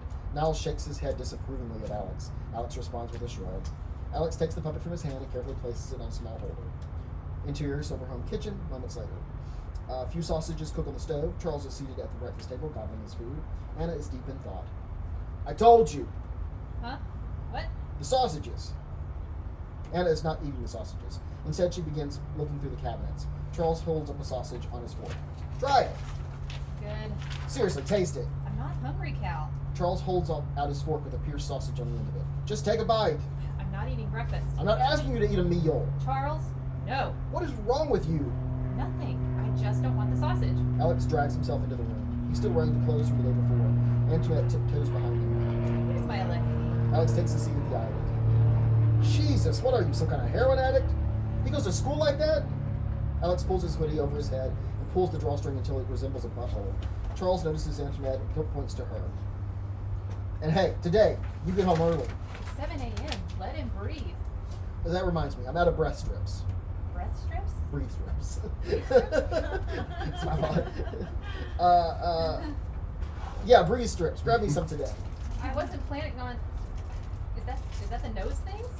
Charles looks at his watch. Shit, I gotta go. I'm trying to get ahead of this audit. Charles hands his plate to Anna. She dutifully takes it to the sink. Charles steps over to Anna. Thinking he's giving her a goodbye kiss, she leans in. But he grabs his briefcase from the counter and walks to the door. Don't forget! Those things. Charles leaves out the exterior door. Anna places a greasy plate of eggs and sausage on the counter in front of Alex. What? Anna goes back to looking through the cabinets. Your father wanted it. Alex drops the sausage for Antoinette. Anna's gaze drifts out the window. She can see that Miss Caput is standing, keys in hand, at the door of her car. Marriage is all about compromise, I guess. Exterior Caput front yard via silver kitchen window. Miss Caput stands motionless, perhaps trying to gather the motivation to take on the day, deal with students, maybe even live. Interior silver home kitchen continuous. As Anna continues to watch dispassionately, we hear the crackle of a grocery store PA system. We have a spill in aisle 6, a spill in aisle 6. The voice crackles off and is replaced with mind-numbing elevator music. Interior grocery store, an aisle, day. It's a dingy, medium-sized store, not quite as large as a modern supermarket, lined with wood paneling and Pepto-Pink accents. Anna finds herself in the grocery store, frozen and overwhelmed by the rows of products. A stalker walks by. Need some help? Anna steps out of her trance. Oh, no, I've just forgotten what I'm here for. Uh-oh. Anna smiles and faux bonks herself on the head. The stalker laughs with her and turns the corner. Anna's smile fades. Interior, the school classroom day. Miss Caput has drawn a rough image of the Berlin Wall on the board. Construction began in 1961. The East German government claimed it was necessary to keep out fascist elements from the West and to keep them from interfering with their communist agenda. Of course, we have presumably ended fascism, I can never say that right, I'm sorry, in the war that split Germany in the first place, so maybe... A soft knock is heard at the door. The school secretary steps in and walks over to Mrs. Caput. She and the secretary have a quiet conversation. Alex can see that someone is waiting just outside the door. He leans forward to get a better look. Is it a boy? He leans forward a little more, and a little more, and sees Julius, waiting nervously in the hallway. Julius, 17, is a tall, olive-skinned boy with dark eyes, thick lips, and legs for days. His curly hair is in desperate need of a cut, but he's pretty enough to pull it off. Julius spots Alex and gives him a smile and casual wave. Alex loses his balance and falls forward with his desk, crashing to the floor. The class erupts into laughter. Alex! Everyone, hush! Everyone calms down.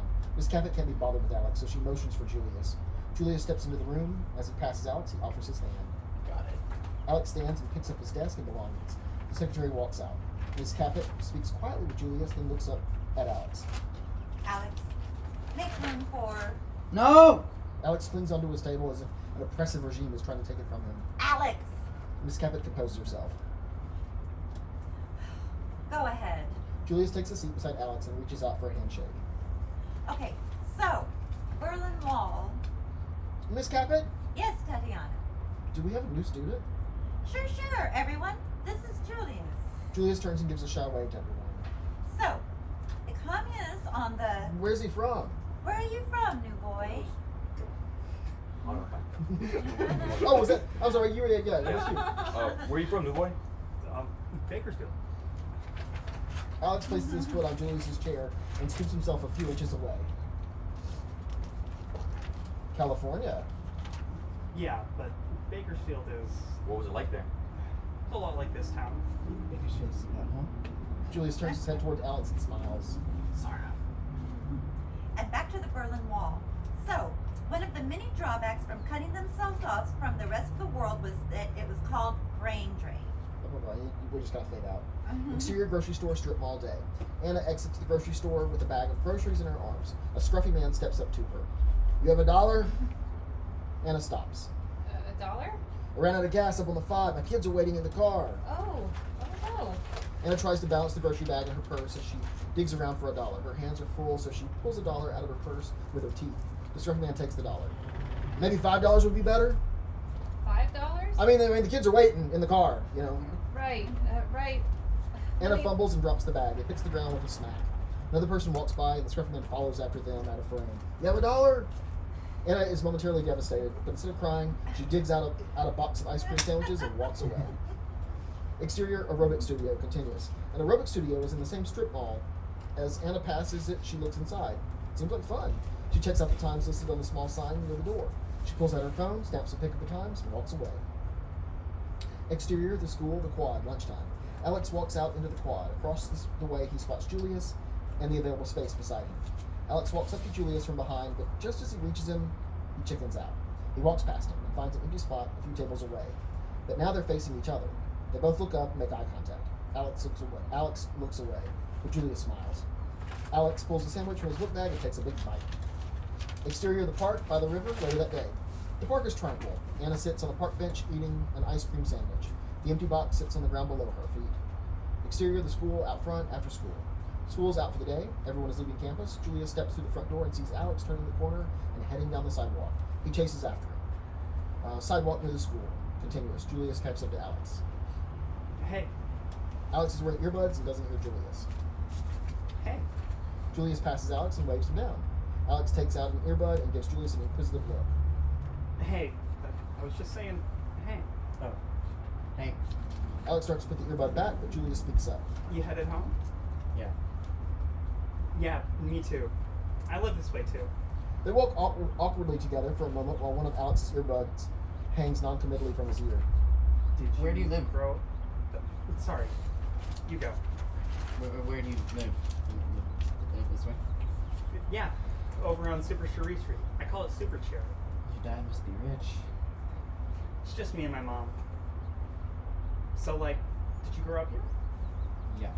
Seems like a nice place. Nah. What do people do for fun? I have no idea. You don't have fun? No. So, what's your thing? My thing? Alex stops, takes his other earbud out and shoves them into his pocket. You know, your thing. What gets you up in the morning? What do you think about? Yeah. I don't have a thing. Everyone has a thing. You into comics? Alex shakes his head. Music? Sports? What's your thing? I've got lots of things. Music, movies, making new friends. Creepy. You need to go home right now. Well, Come on, let's go hang out. hang out. Julius darts across the street without even looking. A passing car honks. Alex winces. Oh my god, you just ran right across. Julius, unfazed by his near death, motions for Alex to cross the street. Come on! Alex looks both ways, then scurries across the street. Julius playfully slaps Alex on the back. Bad ass.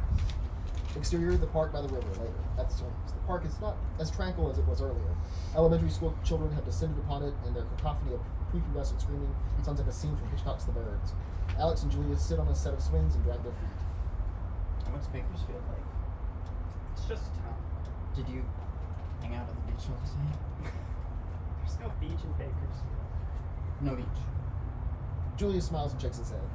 I guess I thought California was all beaches. I mostly just hung out. You had a lot of friends? We weren't there long. I thought your thing was making friends. It is. I'm just not good at it yet. They both become quiet for a moment. As Alex looks down, Julius uses the moment to really look at him, to examine his face and hands.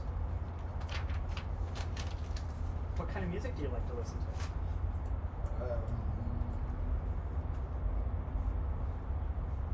What about you? Mostly old stuff. My mom's old tapes. Tapes? Depeche Mode, The Cure. She calls it New Wave. I guess it was New Wave then. I've never heard of that. The songs are about stuff. About being lonely and shit. Awkward silence. This time Alex examines Julius, but he's basically caught when Julius looks up. What's your favorite movie? I don't know. Have you ever seen The Dark Crystal? Or Labyrinth? I love Labyrinth. Frickin' Bowie. I guess my number one is a Rebel Without a Cause. I've never seen that. What's it about? Julius looks over at Alex and smiles. It's about making friends. Come on. Julius hops off the swing and runs out of the frame. Alex follows. Over by the merry-go-round, Julius leads Alex over to a merry-go-round which is currently occupied by a half-dozen screaming elementary school kids. A little kid shouts at them, "No grown-ups!" We're not grown-ups. We're Vikings. Julius hops on the merry-go-round and pulls Alex on board. He stands at the center and yells to the kids like a Viking yelling to the oarsmen. Faster! A few kids start pushing the merry-go-round faster. Stroke! Stroke! As the merry-go-round spins faster and faster, a few kids are flung off. Alex lets go. Interior Silverhome, Alex's room, evening. Alex floats down onto his bed. Although he has a strange feeling in his belly, he can't stop smiling. Silverhome, master bedroom, night. The room is spacious and plush. To the left is a door to the master bathroom. Anna is working out along with an exercise DVD. Charles opens the bathroom door. He's brushing his teeth. Where are my breast strips? Breathe strips. Breathe strips. What strips? The nose things. Oh, I forgot. God damn it, Anna. I'm sorry, I was busy today. With what? What do you do? I'll get them tomorrow. So I can just suffocate tonight. Charles rinses his mouth and spits. He stomps into the bedroom. You want me to drive to the corner store? They're not gonna have them. You need to wrap this up. I just started. Charles gets into bed. Anna turns the video off and exits the room. Silver Home kitchen, moments later. Anna steps into the kitchen, she opens the refrigerator and pulls out a pitcher of water. She closes the fridge, revealing Alex standing behind the door. Alex! Oh my god. What are you doing? I'm upset with your father. He's an asshole. Lexi. Well, he is. Well, he can be. What are you doing? Or what are you doing up? Alex walks away and motions for his mom to follow him. Interior Silver Home, great room. Moments later, Anna and Alex are watching Rebel Without a Cause, the abandoned house scene on TV. Silver Home kitchen, morning. Charles is rummaging through the refrigerator. Anna steps from the adjacent laundry room with a hamper full of clothes. When are you heading to the store? I wasn't planning on. Don't forget my breeze strips this time. Anna sighs and exits. Interior Silver Home, Alex's room, moments later. Alex is watching TV, relaxing. Antoinette steps up to the bed and peers intently up at him. What? Everyone in this house is so bossy. Silver Home, front door, moments later. As Anna drives away, Alex steps out with Antoinette, leashed up. They step into the yard and she immediately squats to pee. Are you pooping? Alex digs into his pocket for a poop bag, but discovers a note. It's from Julius. He pulls it out, accidentally dropping all the bags. Insert note. This says Julius VO, but it won't be a VO here. It just says, hey, text me this weekend, 555-332, Julius. Alex grins and momentarily drops Antoinette's leash. She immediately bolts. Alex chases after her. Exterior, various spots around neighborhood. Alex chases Antoinette. Neighborhood sidewalk. Alex catches up with Antoinette several blocks away. Have you been working out? Alex grabs Antoinette's leash. He pulls out his phone and dials Julius's number. Julius's mom says, hello? Hi. Is Julius there? Yes, just... There's some muffled shuffling on the phone, then... Hello? Hey. Alex? Yeah. Hey. Hey. Is this a landline? No, it's my cell. Oh. Okay, your mom answered. Yeah, she's weird. I got your note. I see. I was all like, what is this? So, what's going on? Oh, I'm walking Antoinette. I'm assuming Antoinette is a dog. Oh, yeah. She's a terrier. Right on. So what are you up to later? Like a few hours. Nothing, I guess. Do you want to hang out? Hang out? If you're not busy. No. I mean, No, let's hang out. okay. It'll be like in an hour. I'm doing laundry. Oh. Okay. Alex smiles and drifts off. Where do you live? Oh, yeah. 4040 Revenue Street. It's the only modern contemporary on the block. Modern contemporary. Alex starts walking again. Yeah, everything else is you'll see. Gotcha. A voice screeches from off screen. What are you doing? Alex looks up to see a small-faced woman across the street standing just outside her hatchback car wearing a bowling shirt, carrying a bowling bag and a bowling ball in a bag. The bowling woman yells, "Are you walking away?" What? The bowling woman mocks Alex. What? You little shit! I gotta let you go. He places his phone in his back pocket but fails to hang up. Cut to laundry room, continuous. Alex? Hello? Cut back to neighborhood sidewalk. I'm not sure what you're saying. You're just gonna walk away from that so somebody can come along and step in it. Alex looks down and sees the dog poop. He looks back up at the bowling woman. I had a... He feels around in his pocket. A what? An excuse? The bowling woman throws the bowling bag into her car and shuffles around in the front seat for a moment. This is where I die. The bowling woman emerges with a piece of paper. She charges across the street toward Alex. What? Not good enough. Not effing good enough. She seriously said effing. She shoves the paper into Alex's face. What is this? You smug little bastard. Take it, clean up your dog's shit. Calm down. Calm down? It's just a little dog poop. First of all, I don't calm down. Second of all, clean it up. Okay. You know kids in Kentucky are starving. Alex takes the paper and picks up the dog food. Oh, I'm still unhappy. Deeply. The bowling woman turns and shuffles back across the street. Alex watches as she gets in her car, pulls out of her driveway, and heads around the corner. Still clutching the paper filled with dog poop, Alex fumes while peering in the direction the bowling woman drove. Smash cut 2. Neighborhood yards. Alex runs through various yards in a Ferris Buellerian attempt to cut the bowling woman off. He races through backyards, front yards, over fences, around pools. Cut to a nearby neighborhood street. Alex pops out from the hedge just as the bowling woman's car turns the corner. He leaps into the air and volleys the poop-filled paper toward the car. The poop smacks into her windshield with a thud. The woman screams and slams on her brakes, coming to an awkward stop up on the curb. She emerges from the car, momentarily disoriented, but then she sees Alex and charges after her. Shit. Interior laundry room continuous. Julia is still on the phone, listens wide-eyed as Alex screams. Grocery store, strip mall day. A scruffy man panhandles not far from the grocery store exit. Anna steps out carrying 2 bags of groceries. Miss, do you have any change? She tries to reach her purse but nearly loses the groceries. I'm so sorry, I don't. Not even $1? I'm so sorry. Anna tries to balance the bags and hurries along to her car. In the parking lot, Anna arrives at her car. She sets the groceries on the hood of the car and reaches around in her purse for the keys. She can't seem to find them, so she feels around in her pockets. She peeks through the window and sees the keys dangling from the ignition. Shit. She paces. Shit. Think, Anna, think. She sees the driver's side window is down an inch. She wedges her hand in and tries to push the window down. To her surprise, it moves. She makes enough space to wiggle her arm in. Not quite enough. She continues pushing and makes a little more room. She slips her arm in and reaches for the power lock button. But she misses and hits the power window button instead. The window rolls up on her arm, trapping her like an animal. She squeals and struggles. Then her phone rings. Eureka! She still has her phone. With her free hand, she digs her phone from her pocket. Hello? Hello? You're breaking up. As Anna talks, the scruffy man sneaks up behind her and goes through her grocery bag. Is this Charles? Charles? My husband? Wait, what? Alexi? Yes, he's my son. What? Hold on, let me...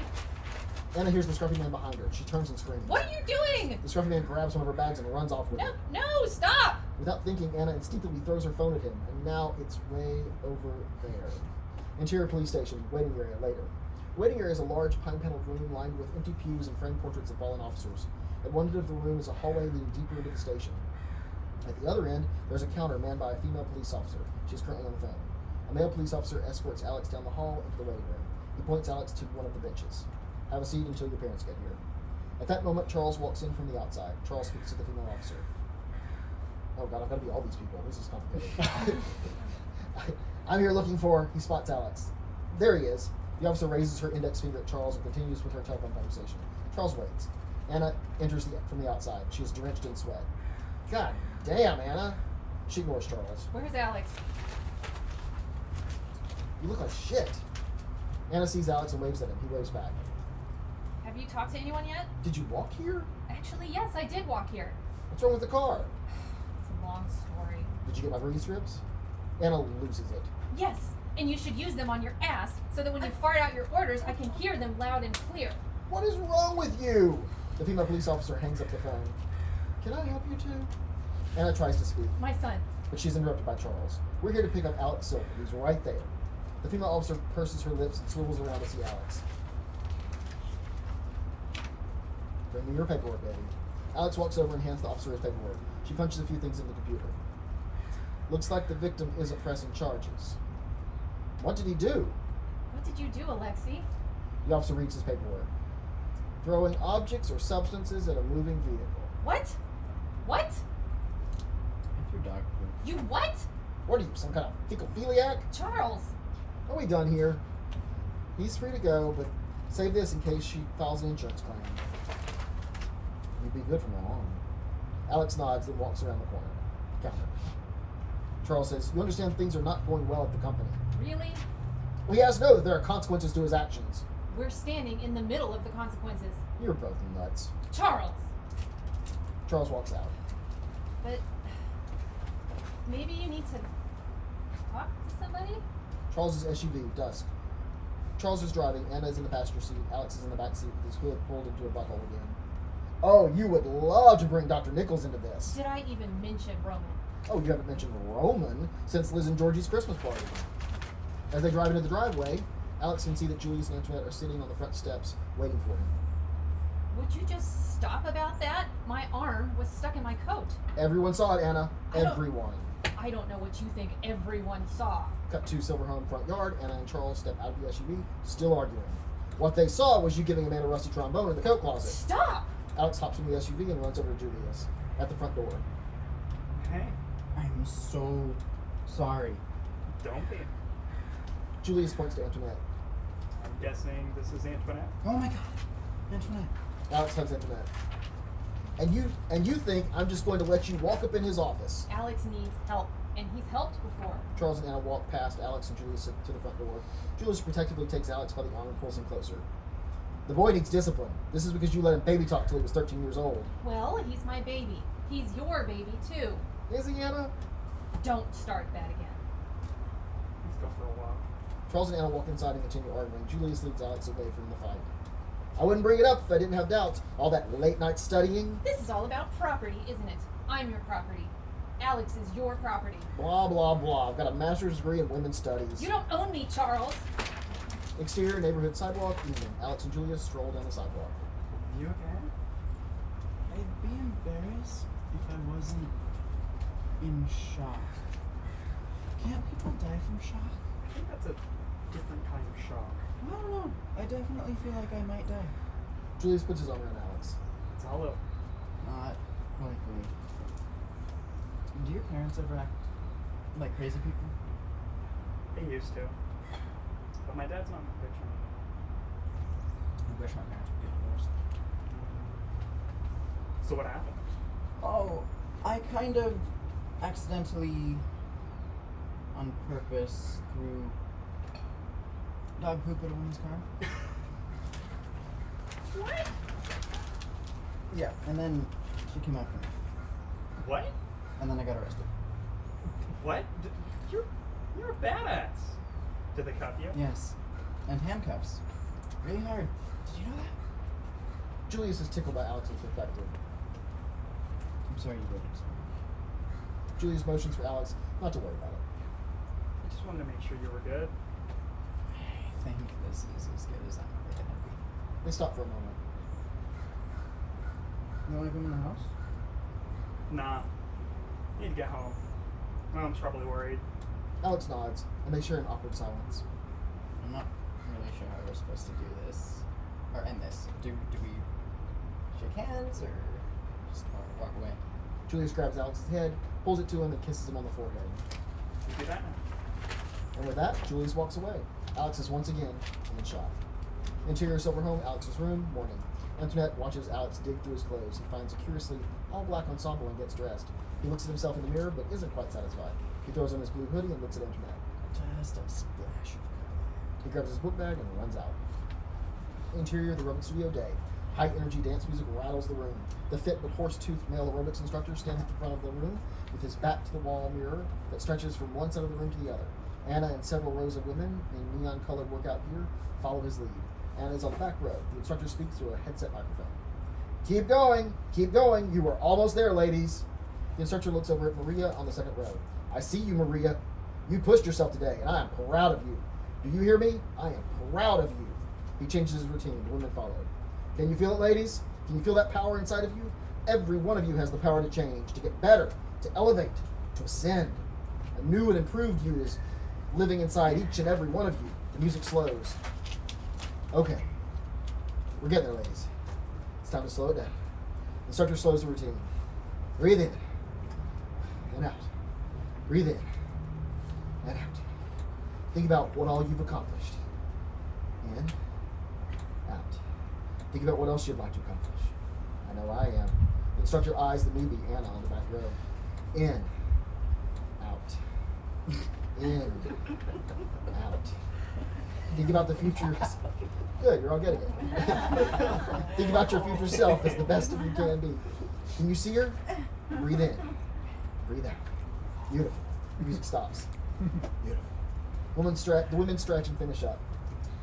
I'd like to announce a few ascensions before we go. The instructor's demeanor changes from cheerleader to cult leader. Ascension. Sounds spiritual, huh? Well, it is. Your journey toward a stronger, more perfect body is as much spiritual as it is physical. The instructor looks at Olga on the front row. Right, Olga? Olga blushes. The instructor picks up a piece of paper from his pile of aerobics. Keep them all. Okay, so ladies, moving up our drum roll. Some of the women beat on their legs to create a drum roll sound. Anna, having no clue what is going on, is confused but excited. Maria, Elizabeth, and Yang. Yes! Maria, Elizabeth, and Yang show their excitement. Maria, you are now in the front row. Elizabeth and Yang, you ascend to the second row. Ascend! All the women chuckle a bit. Maria, Elizabeth, and Yang take their new positions. The instructor stands back and savors the new lineup. Interior school classroom day. Julius is seated at the table with Tatiana, Thea, and Leo. Theo and Leo. Tatiana says, I can't believe you play bass. Julius nods. This could, oh wow, I want to hear you play. Anytime. Alex arrives at the classroom door, but his heart sinks when he sees where Julius is seated. He steps in and sits at the small table up front. Julius sees him. Alex. Julius waves Alex over. Alex reluctantly gets up and takes a seat with the group. What's up, badass? Alex shrugs. What's up, little dude? Why are you always mad? Oh, yeah. I'm not always mad. Just most of the time. Tatiana smiles. Theo and Leo laugh. Alex had a crazy weekend. Oh yeah? Tell him. At first, Alex is timid, not aware of the street cred his recent run-in with the law gives him. I got arrested. What? You went to jail? The eager smiles on everyone's faces clues him in. He does his best to own it. Yeah. What did you do? Went to your dark a woman's car. Holy shit. Holy dog shit. Theo and Leo laugh obnoxiously. My God, you guys are loud.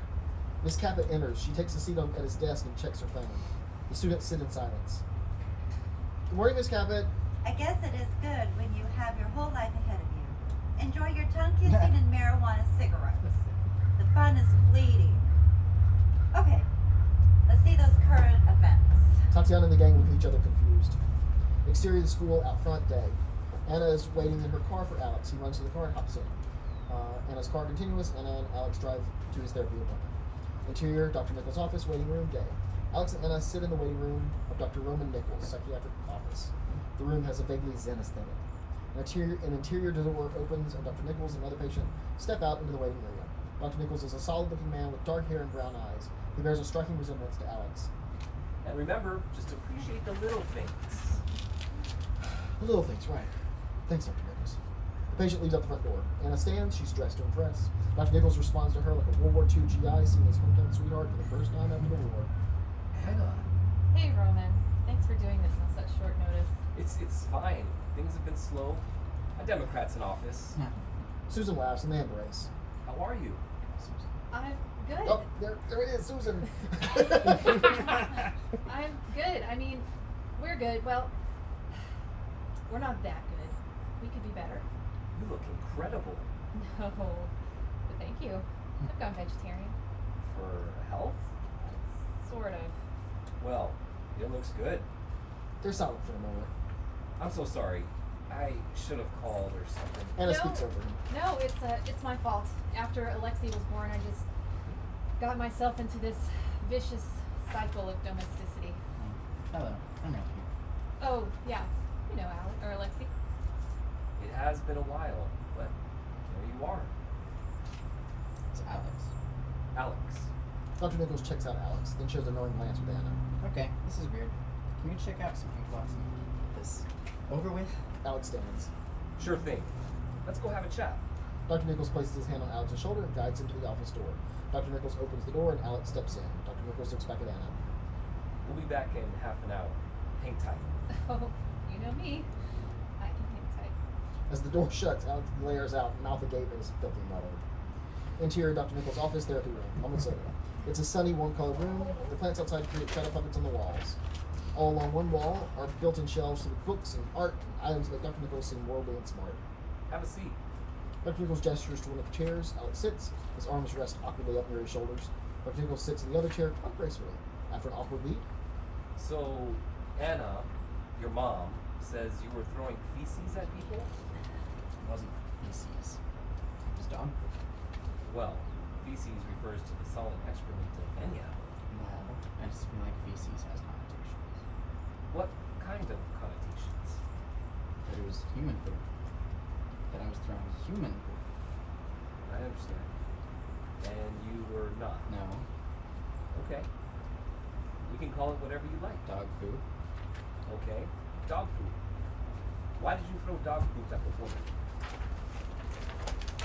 Because she pissed me off. Do you always act out when you're angry?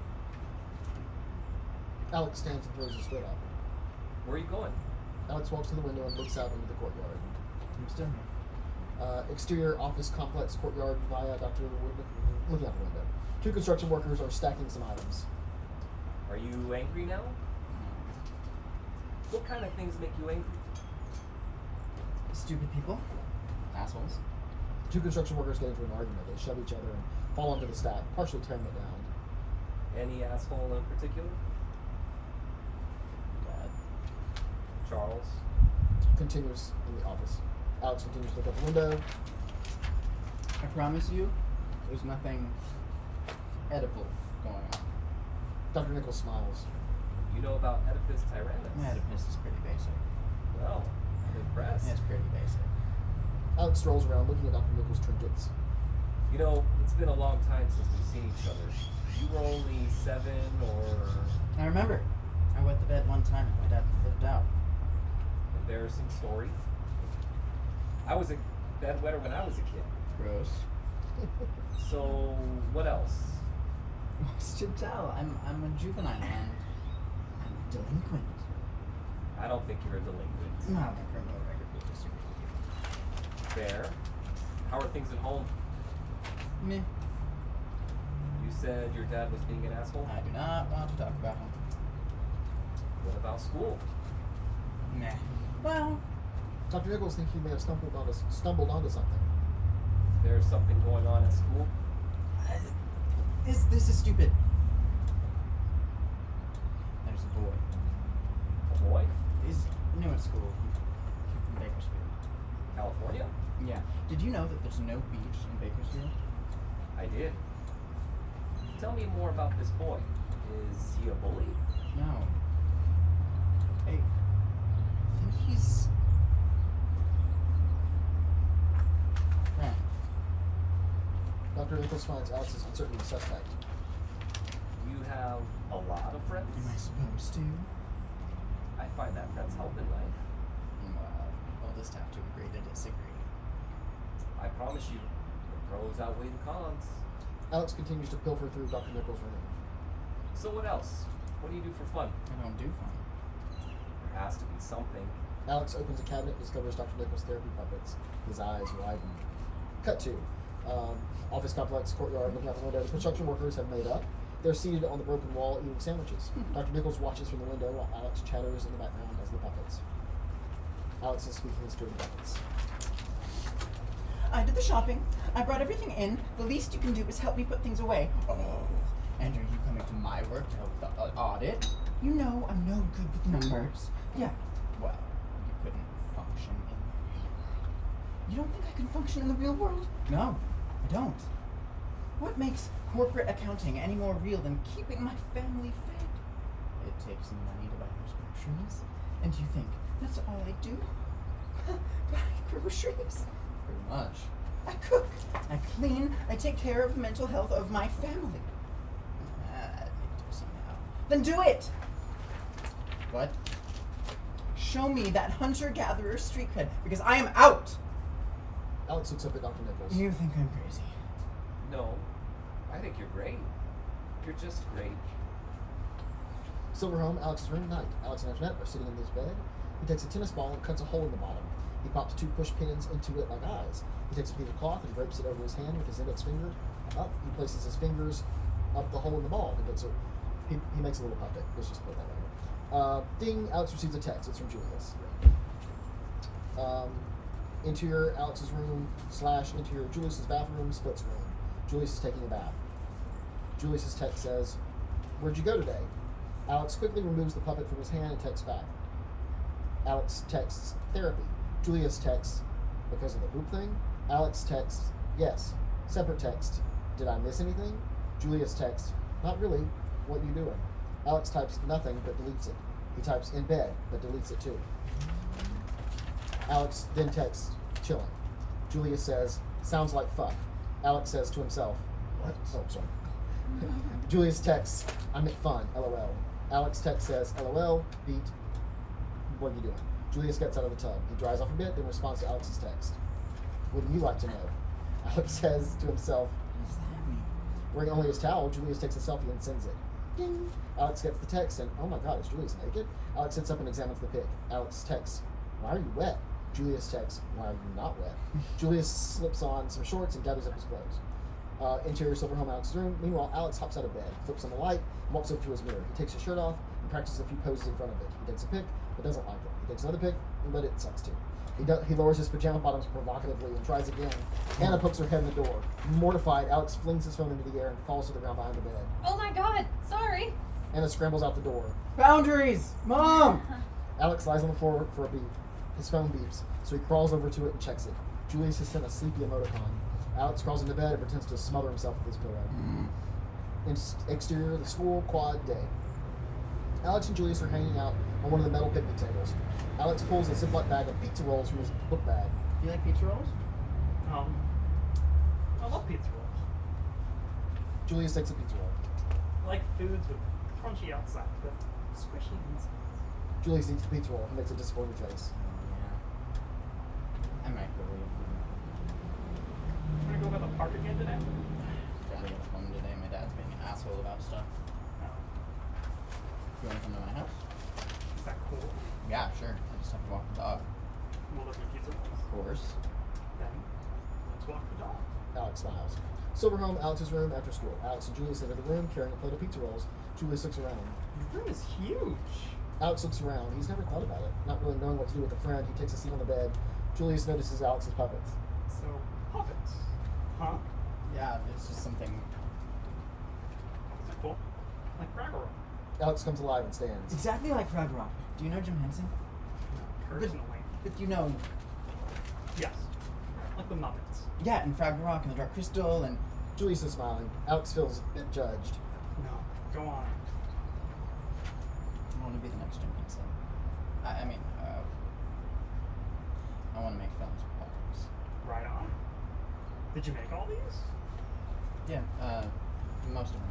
Alex starts showing off his puppets.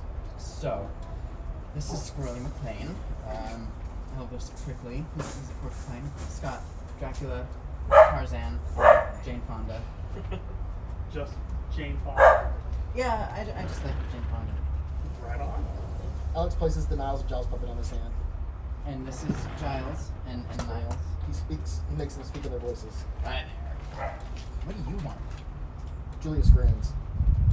You're an awesome little freak. Alex loses his smile and sits on the bed. Julius realizes he's upset Alex. He sits on the bed beside him. Hey, I didn't mean it like that. I'm a freak too. It's okay. Julius bumps up against Alex and puts his arm around him. Alex mulls it over. Here. Alex pulls out his laptop and pulls out the latest Niles and Giles video. He hits play and sits down in his desk chair between the screen and the bed.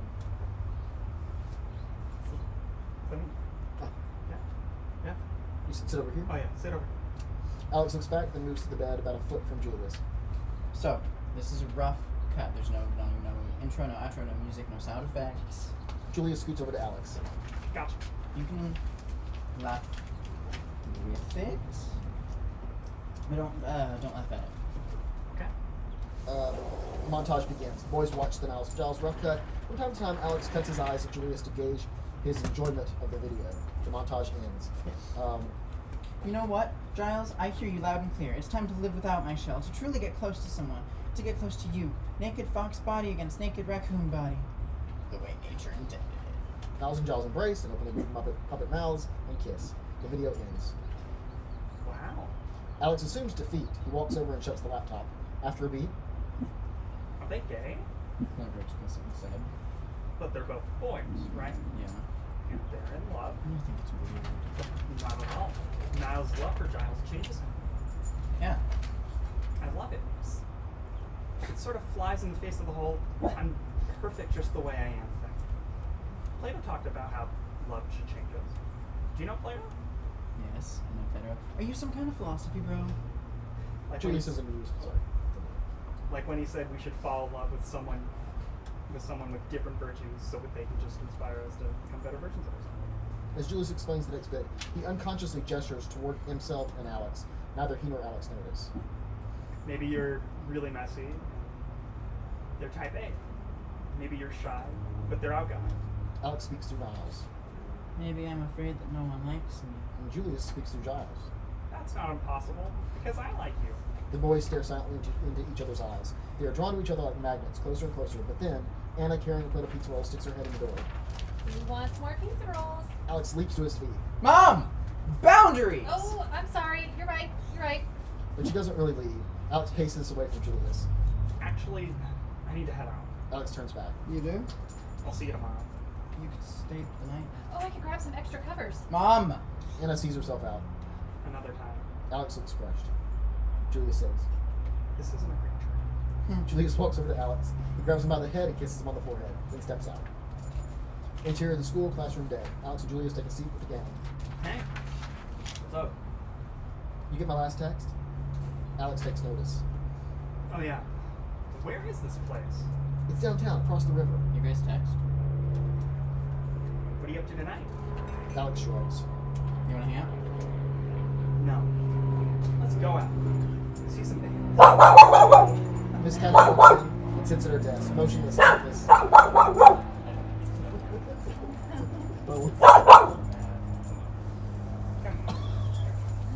Oh, look at you.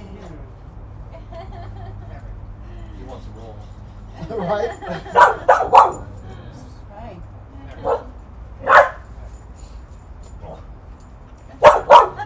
Maverick, leave it. Hey, Maverick. Oh, Screw you. He knows.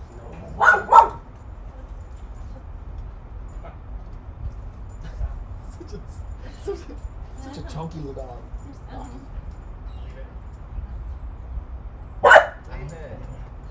Oh, okay. That's okay, I'm gonna find, It would at 66, yeah. oh yeah. Miss Cabot turns to them. Oh, wait, no, where are we? Should we get our current events? Tatiana says, should Oh, we get yeah, our current yeah. events? Should we get our current Should we events? get out our current event? Miss Cabot wakes a bit. Oh, current events? Sure. I don't give a shit. The students are a little stunned. Miss Cabot turns to them. She picks up a newspaper and throws it down. I mean, none of it matters. We just keep repeating the same mistakes over and over. Nothing gets better. No one learns anything. Wars, poverty, homelessness, disease, famine, economic disparity. Same shit, different day. We can look back smugly at the past and think how stupid, how blind they were, and how better off we are. You think we don't have our own Berlin Wall? And there is nothing that will ever warm things up. We are all doomed to live meaningless, lonely lives and die. And all we will leave behind is a debt of poverty and disease and sadness that we just keep passing down to each new generation. The students are still stunned. Be sure, get out your current events. Interior Silver Home, Alex's room, dusk. Alex is getting ready to go out. He turns and speaks to Antoinette. How do I look? Antoinette turns around. What do you know? You walk around naked all the time. Exterior neighborhood sidewalk, moments later. Alex is walking. Exterior Super Shuri Street. Continuous. Alex turns into Super Shuri Street. Julius appears out of nowhere and playfully grabs Alex. Badass! Julius, I can never say this word. Surreptitiously slips a note in Alex's hoodie pocket. Hey. Where's your house? Oh, we've already passed it. Come on. Julius takes off running. Alex follows. Interior, the Max light rail. Evening, Alex and Julius ride the Max into town. Julius sees a man in a suit reading a newspaper. He points something out to Alex. He's taking care of business. He's got shit together. They laugh. Interior, the venue, night. The venue is a gutted, repurposed, turn-of-the-century commercial space. Band performs on a stage area near the center of the main room. Groupies of punks, hipsters, and high school kids gather in clusters around the room. Julius and Alex enter through the front door, open to the street. Alex takes a look around. What do you know about this place? Tat told me. Tat? I was gonna let him know. That's That's how you were supposed to. Yeah, no, spiders freak me out. Let's go.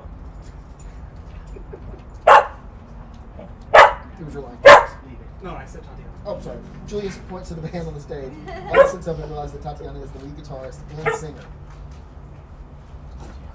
Julius moves into the undulating crowd near the stage. He gleefully bounces to the music and motions for Alex to join him. Alex reluctantly squeezes through the crowd. Julius tries to loosen him up, but it's no use. Tatiana notices and acknowledges Julius and Alex.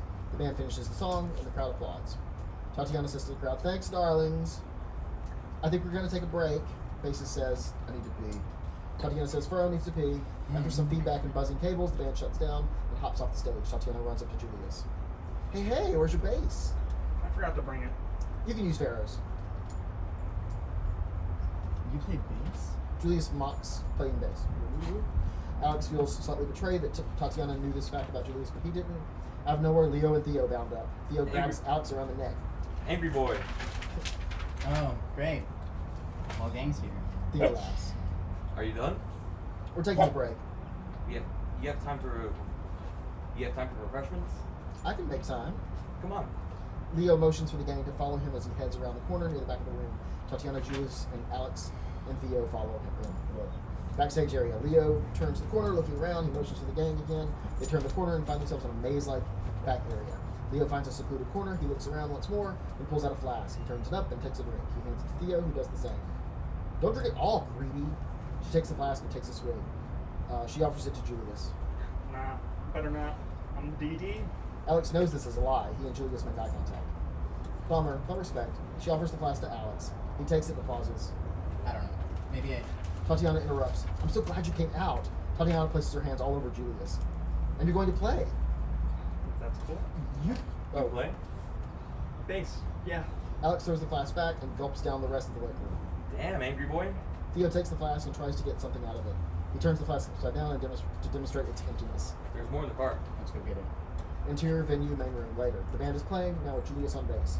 Alex enters the room. He is properly loosened up now. In fact, he's sloshed.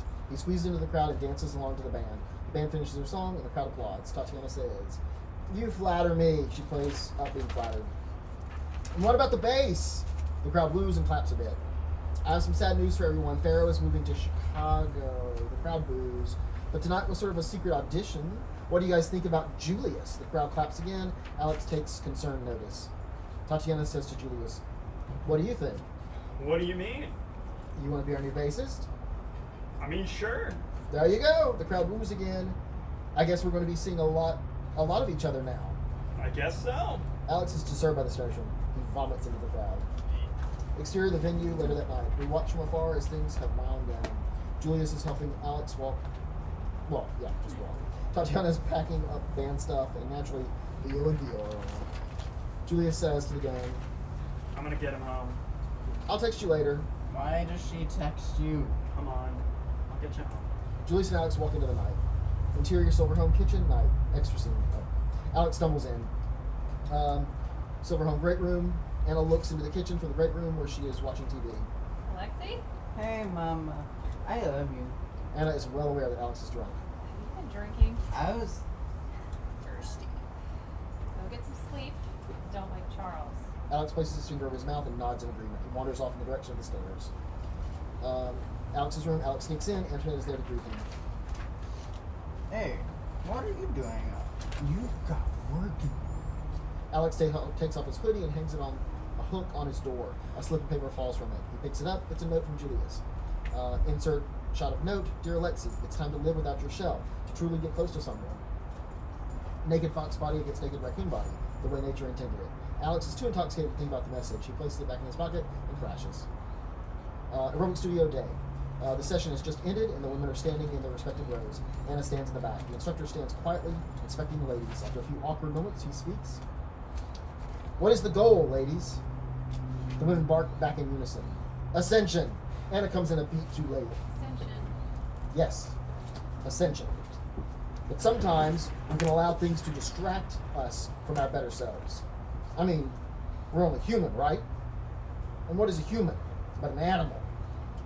Some of you are bunnies. Some of you are foxes, wildcats, ring-tailed lemurs. And animals are unfortunately driven by fear, but also hunger and lust. I need you to use your hunger.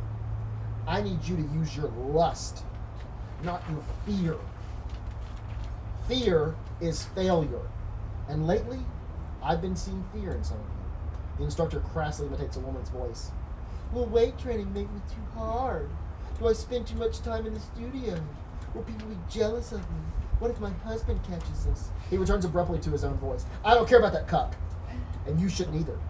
Caring about yourself is the only way you will ever ascend. So stop putting up roadblocks. The only no I want to hear is no more excuses. Okay. We do have one ascension this week, the fastest ascension we've ever had. Drum roll. The women beat on their legs, making a drum roll sound. Our newest ascension is Anastasia Silver. Anna is legitimately surprised, so much she barely registers what has happened. Anastasia, you've ascended. Oh, to the next row? Yes. Oh, wow.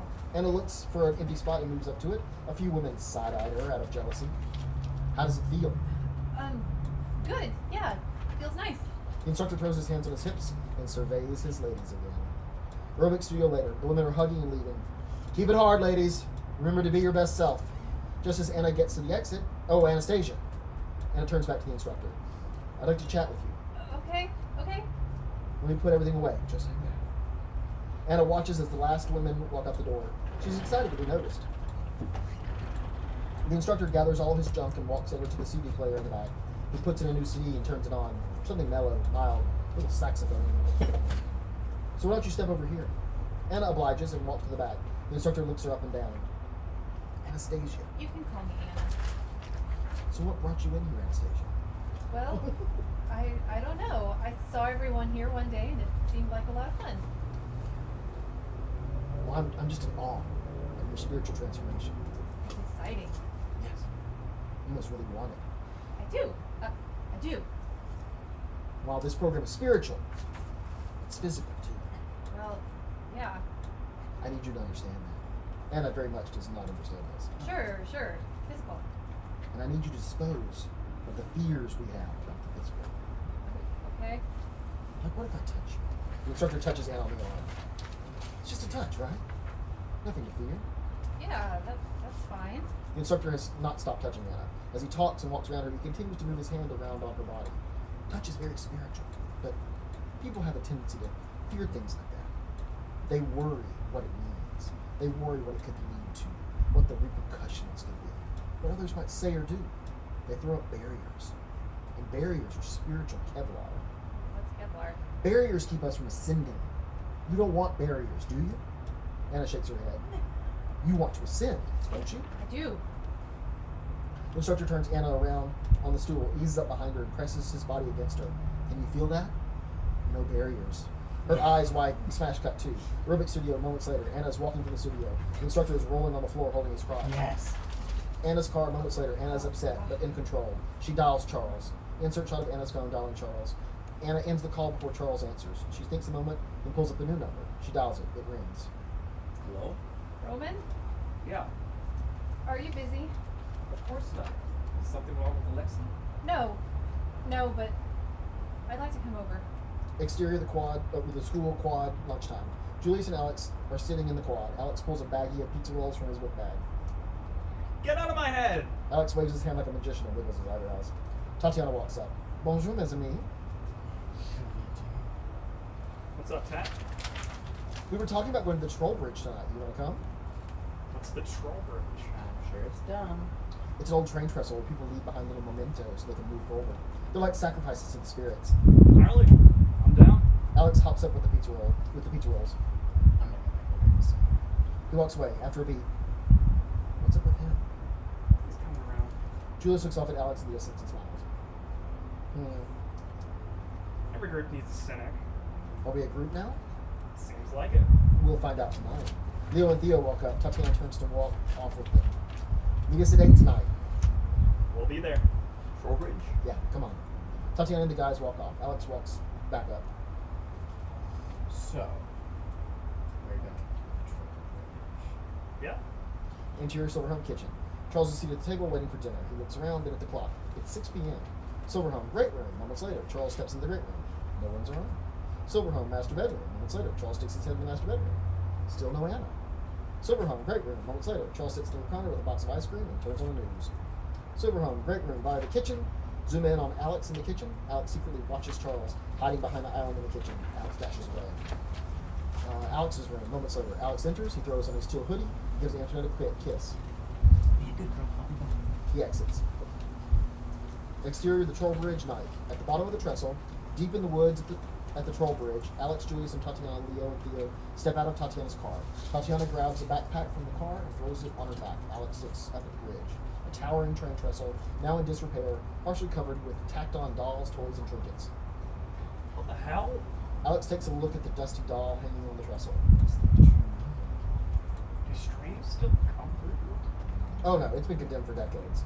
Tatiana pushes on one of the wooden braces. Dust falls from up above. She looks at the left behind trinkets. In the 80s, people started leaving the sacrifices. Sacrifices? To the gods, or the devil, This is a hot spot for double whispers. What? and paranormal activity. Like what? Spirits. Ghosts. Leo and Theo start climbing the trestle. I don't believe in ghosts. Me neither. I think we incarnate. Me too. Can't stir but. What do you think spirits... What do you think your spirit does in between lives? Julius and Alex ponder. What they do?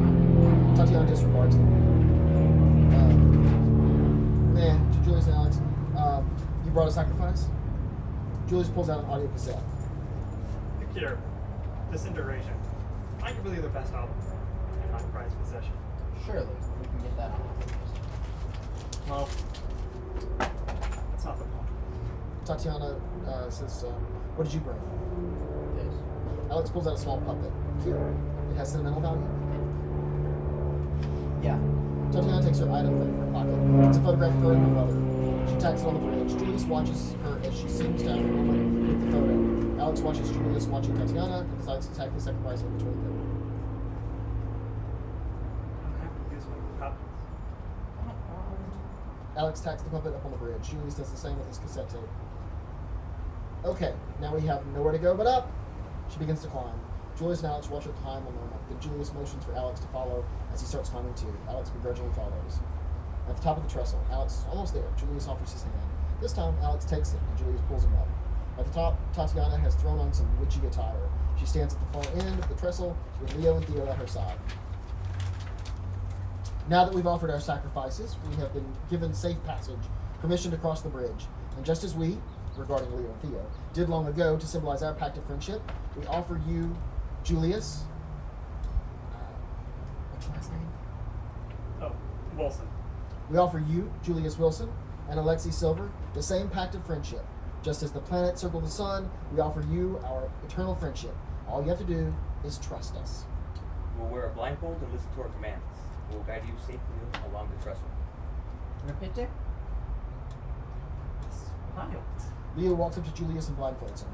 He does the same to Alex. He then walks back to Tatiana. She takes out a small knife and holds it to Leo's chest. As above, so below. As above, so below. So above. As below. Wow. As below, so above. She turns to Theo and does the same. As above, so below. As below, so above. Julius, you can go first. Okay. Leo and Theo position themselves on either side of Julius. He has no idea that they're there to grab anything that you go on. Listen to my voice. Let the sacred goddess take your hand. Just start walking. Oh, sorry. That was you. Start walking. Do you feel the board under your feet? I do. Reach your foot out and feel the next board. It's not quite 12 inches away. Don't put your weight down until you feel the second board. I feel the second board. Your foot is on it. Take the step. Julius takes the step. He steadies himself, then reaches out with his foot for the next board. You are over the next board. Put your weight down. Julius steps onto the next board. Good job. Now for the next. Julius reaches his foot out and hovers it over the next board. Go ahead and put your foot down. The board crumbles a bit and Julius stumbles. Leo and Theo reach down to grab him, but he is able to steady himself. He stands upright and continues forward. Julius makes it to the other side. Tatiana, you've made it. You may remove your blindfold. Blindfold. Julius takes off his blindfold and realizes that Leo and Theo were with him the entire time. He smiles. He looks over at Alex. Tatiana says, Alex, it is now your turn. Alex sticks his foot out and tries to find the board. He can't find it. I don't feel anything. You are directly over the board. Put your foot down. I don't feel anything. Slowly lower your foot and you'll feel the board. No. Alex can't do it. No. He takes off the blindfold. I can't do this. He runs off into the forest. Alex! Julius races across the trestle and off into the woods after Alex. Exterior, a graffiti-filled train tunnel continues. Julius runs up to the tunnel looking for Alex. Alex? He looks around, Alex? but Alex is right there, sitting in the darkness. Right here. Julius looks back to see Alex. Hey. You okay? Alex shrugs. Julius takes a step toward the tunnel, but stops when he looks up and notices the stars. Come here. Alex stands and walks over to Julius. Julius points at the stars. Alex looks up. The stars really show up once you get out of town. Which one are you from? Alex smiles and points to a star. That one. Really? That's where I'm from too. The boys enjoy a pleasant quietness. Julius steps up to Alex and looks down at him. I know. I'm short. Bites. Like a pizza. Alex shivers. Julius sticks his hands in his jacket and wraps his jacket around Alex. He rests his head up against Alex's head. It feels really good. We see it on their content faces. After a moment, I need to tell you something. What? But I need to tell you something before I tell you something. Alex takes a few steps away from Julius. I suppose you're into Tatiana. What? You like her? Well, yeah, I like her. I like Leo and Theo too. Probably to a lesser degree if I had to quantify it. But you care for her. I care for all my friends. You love her. I'm not super cavalier with that word. I only use it when I mean it. In my experience, people like to use that word and then never come. Julius grabs Alex by the arm and pulls him to him. He envelops him, and they stand quiet, motionless. After a beat, You don't have to do the train track. No, I'm going to. You won't. Yes. Okay. Just between you and me, it's totally safe. Leo and Theo are right there beside you. And the gaps in the track are like maybe 3 inches. So dumb. It is. But it's fun, right? If you think so. Come on. Alex and Julius head back toward the trestle. As they walk away, we hear, So, Tatiana's a witch, I guess? Right. It explains a lot. Do you think Leo and Theo are under some sort of spell? Oh my god. they laugh. Exterior, the troll bridge, moments later. At the top of the trestle, Tatiana rests beside the tracks, watching Leo and Theo reenact the fugitive. Leo stands at the edge of the tracks with his arms up. Theo points his finger gun at him. I didn't kill my wife. I don't care. They look at Tatiana for recognition. I don't know, what is that? Seriously? Alex and Julia step out of the woods. Okay, let's do this. Everyone is excited. Interior Silver Home kitchen night. Alex and Julius quietly walk in the door and close it behind them. Anna sticks her head out from the den. Alexi? Alex and Julius freeze. Where have you... Anna notices Julius. Oh, hi. Julius waves silently. Where have the boys been? Just out. You're not drunk, are you? No. Do you want to watch a movie? We're really sleepy. Of course. I'll cook a big breakfast in the morning. Sounds great. The boys head into the great room. Night, sweetie. Night, Mom. Love you. Mom. Your mommy lover. I love you too, Mom. Anna smiles and ducks back into the den. Silver Home Alex's room moments later. Alex and Julius enter the room. Alex digs a pair of pajamas from his drawer. He looks around, then steps into the closet to change. Julius waits patiently outside. What are you doing? Changing. Julius is amused at Alex's silliness. He finds Giles and places him on his hand. Alex steps from the closet in his pajamas. And Giles says, as Julius. Or Julius says, as Giles. Cute. Julius places Giles back in the spot. They stand across from each other, doing their best to avoid eye contact. After a beat, Do we sleep in the same bed? Have you never had a friend over? Alex stares at his feet, but Julius continues looking at him, waiting for some kind of confession, confirmation, something. After a beat, Alright. Julius takes off his shirt. Alex looks up.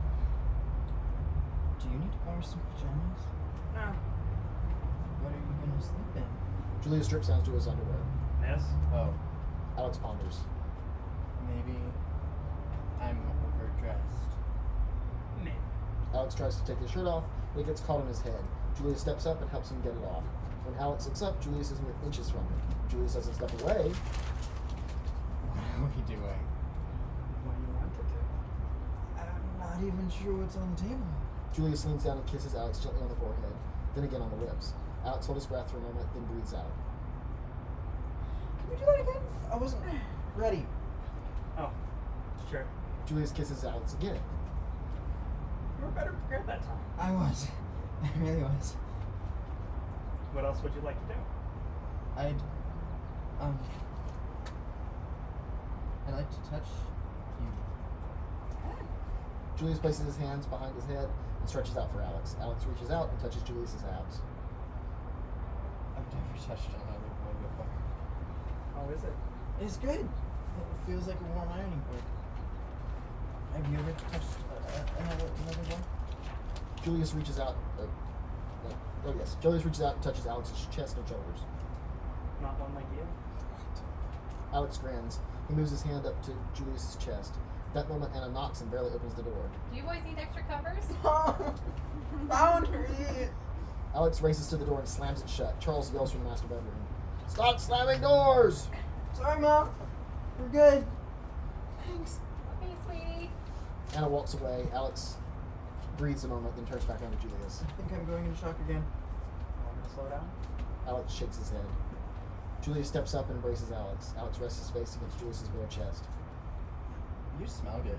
Julius pleasurably groans and swings Alex over the bed. And we should look away now. Honestly, we should have walked away 2 minutes ago. Silver Home Kitchen morning. Anna has prepared a breakfast feast for Alex and Julius. They're seated at the island eating while she chats with them. You climbed the troll bridge? I can't believe that's even still standing. Not my idea. Well, it was fun, I guess. Alex is fuller than he pretends. I know he is. What the hell does that mean? Anna turns around to put some dishes in the dishwasher. We should stay in. I don't want to be your boss. Stay over whenever you want. It's nice to see my Alexi happy. Mom? Julius laughs and then gets serious. Hey, but I want to talk to you about some stuff. I'm sorry. Like about where I live. I need to. Julius is interrupted as Charles enters the room. Who was slamming doors all night? Anna takes the blame. Sorry, Charles. That was me. After an awkward pause, Hey. No. Yeah. Need to get home. Check it. Julius hops up. Thank you for breakfast. This is over. Are you leaving? Yeah. I need to get home. Oh, yep. That's why I asked about like if I was staying where I was sitting earlier. Huh? Really interested. Oh. Yeah, you're gonna fix that. Yeah. Julius leaves, Alex follows. After a beat, who the hell was that? Exterior Silver Home front door. Julius and Alex step out. You have to go? Hey, this is not a Greek treasure. I'll see you on that. Julius grabs Alex's head and kisses him on the forehead. He pauses and thinks for a moment, then gives him a long, loving kiss on the lips. This is what we do. As he walks off, Alex watches for a moment, then gets a mischievous idea. He closes the front door, then covertly follows after Julius. Neighborhood sidewalk, Alex cautiously follows Julius, hiding behind cars and trees. They turn onto Super Cherie Street.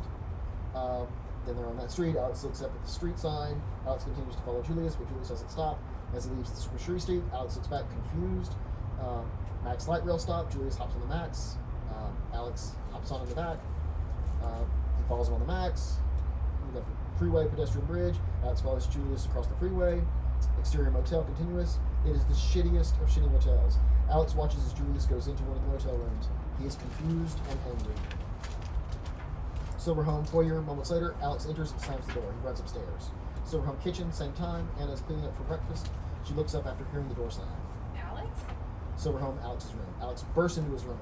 He sits for a beat, but is overcome with anger and grief. He trashes everything, throwing puppets and breaking his cardboard set. Antoinette runs from the room. Fade to black. Silver Home, Alex's room. Morning. Sitting at his door, a melancholy Alex listens as Charles, down in the kitchen, leaves for the morning. Charles says, "Start dinner early today. The ingestion killed me last night." Okay. We hear Charles leave the kitchen and close the door. Silver Home kitchen, still morning. Anna is standing at the window drinking her coffee. Alex walks into the kitchen, still dressed in his pajamas. Alexi? I don't feel good. Silver Home, Alex's room, day. Alex lies in bed, despondent. Interior of the school classroom, day. Julia sits in class at the table with Tatiana, Leo, and Theo. As Tatiana and the twins walk and talk and laugh, Julius keeps his eye on the door. Miss Cabot walks in and closes the door. Silver Home, Alex's room, day. Alex tries to fix one of his broken puppets. He gets frustrated and throws it across the room. School out front. After school, Julius steps out and immediately pulls out his phone to text Alex. Silver Home, Alex's room, around the same time. Anna is taking Alex's temperature. His phone buzzes. He looks at the screen to see that it's Julius. What's that? Alex tries to speak with the thermometer as well. No luck. The thermometer beeps. Anna takes it from Alex's mouth. He turns the phone over. We don't have a temperature. Do you need to go to the doctor? No. I've seen enough doctors already. Then you'll have to go to school tomorrow, okay? Anna hugs him and walks away. Silverhome, Alex's room, morning. Alex is dressed for school. He stands in front of the mirror and forces a smile. He leaves the room. Silverhome, kitchen. Alex steps into the kitchen, into the room. Anna looks at the clock. Feeling better? Yeah. You hungry? Alex grabs a banana and heads out the door. Are you leaving? Yeah, I've got a presentation today. Oh, well, break a leg. Alex leaves. Silverhome, front yard, moments later. Alex steps out, but runs around to the side yard. Silverhome, side yard, continuous. Alex begins to shinny up to his room. At that moment, Anna drives out of the garage. She doesn't notice Alex, but he sees her. Sneaky witch. Silverhome, Alex's room, moments later. Alex climbs in. Silverhome, Alex's bathroom, day. It's a cramped bathroom with a shower, sink, and toilet. Alex steps in with his towel, but then he has a better idea. Cut to Silverhome, master bedroom. Alex walks through the bedroom and into the bathroom. Silverhome, master bathroom. Compared to Alex's bathroom, the master bath is pure posh comfort.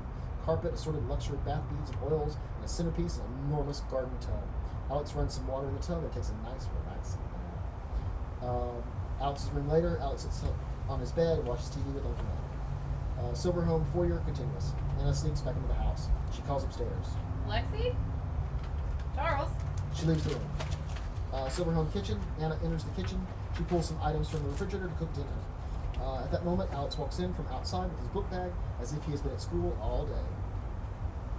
Hey, Mom. Hey, sweetie. How was that presentation? Just great. How was your day? Oh, you know, housework, boring stuff. Alex heads up to his room. Silverhome, Alex's room, moments later. Alex walks into his room. Antoinette is waiting, judging. When we start. She's up to something too. Silverhome, kitchen, evening. Anna's washing up. Charles steps in. Where's dinner? Anna gestures to a slow cooker. Charles takes off the lid and looks in. What is this? Stew. Stew? What are we, Irish peasants? Charles takes a bowl and fills it up with stew. He takes a seat at the table. Alex walks in. Anna grabs a bowl and fills it up with stew. She hands it to Alex. Where's the meat? There's not any. Alex takes the bowl and leaves the kitchen. Where the hell is he going? Anna grabs a bowl of stew and leaves the kitchen as well. Silverhome, Alex's room. Moments later, Alex enters the room and takes a seat on his bed. He turns his phone on and it beeps and beeps and beeps. He has a day's worth of texts and messages from Julius. He hears speaking and looks toward the bed. He and Julius are in bed together. It's a memory from that night. Alex says, I'm scared. You don't have to lose. You can just hold her. No. I want to. And then they kiss. Tears well up in Alex's eyes, but he pulls it together and fade to black. Montage, Silverhome, classroom, multiple days. Alex sits in the master bathroom tub thinking about Julius while Julius sits in class thinking about Alex. Alex eats a sandwich alone in his room while Julius eats lunch in the quad. Alex watches TV in his room while Julius watches TV in the motel. In montage. Silverhome, Alex's room morning. Alex climbs into his room. yes. He walks over to his door and places his ear against it. He listens. He cracks the door open ever so slightly and hears the front door close. He assumes his mother has left. She's gone. Interior Silverhome staircase continues. Alex wearing his headphones comes down the stairs. Silverhome kitchen. Alex wearing his headphones steps into the kitchen and throws some pizza rolls into the oven, not realizing that Anna and Dr. Nichols are making out in the great room. He listens to his music. Silverhome great room. Moments later, as Anna and Dr. Nichols continue to make out on the sofa, Alex leaves the kitchen with his pizza rolls. Both parties are completely oblivious to each other. Silverhome, Alex's room. Alex walks in and closes the door. Silverhome great room. Anna hears Alex's door shut. She looks up. Did you hear that? I think it was outside. Maybe we should take this upstairs. Silverhome, Alex's room. Moments later, Alex wraps himself in a towel, grabs his shampoo, and heads out of the room with his plate of pizza rolls. Silverhome hall. Alex walks down the hall to the master bedroom, opens the door, and walks in. Silverhome master bedroom. Alex walks in on Anna and Dr. Nichols. Anna pulls the covers up to her chin. Alex tosses the plate of pizza rolls into the air. Alex! Mom! Jesus. Dr. Nichols? Jesus. And then Anna realizes the time. Wait, what are you doing here? Alex sighs and turns and leaves the room. Silverhome, Alex's room later. Alex sits on his bed. There's a very soft knock on his door, and Dr. Nichols pokes his head in. Decent. Yes. Dr. Nichols steps in and closes the door behind him. Is she at? Is she, You tell me. is she mad? Not really. Maybe a little. Dr. Nichols meanders around Alex's room. How are you? Okay. And you're sure there's nothing edible going on? This is weird. Dr. Nichols sees the puppets and picks up Giles. So, puppets. That's your thing. Yeah. That makes so much sense. Do not psychoanalyze me in my own. Dr. Nichols takes a seat on the bed beside Alex. So, what's really going on here? Nothing. Come on, Alex. Trust somebody. No. Don't think of me as your therapist. I'm your friend. I mean, I can be. Tears well up in Alex's eyes. I don't have any. What about your friend from school? Alex shakes his head as tears roll down his cheeks. Dr. Nichols is beginning to understand. He gets up from the bed and walks to the door. Okay. It's your right to keep things to yourself, but let me just say this. This barrier you built to keep people out, it's not a filter. It doesn't let the good stuff in while keeping the bad stuff out. It just keeps everything out. And people can't live without the good stuff. If you don't believe me, ask your mom sometime about the last 16 years. Now, if you need me, you know where I am. Gross. Interior silver home, Alex's room, night. Alex is lying in bed. Knock, knock. The door opens and Anna sticks her head in. Hey, Lexi. Boundaries. I know, but I need you to come downstairs for a minute. I don't want to talk about what I saw. No, Cal and I need to talk to you. What have I done now? Nothing. We just need to talk to you. Alex gives up and follows Anna from the room. Silver home kitchen. Anna and Alex walk into the kitchen. Charles is waiting, seated with Alan. Okay. What? Anna immediately grabs a mug of hot chocolate and hands it to Alex. I mean, hot chocolate.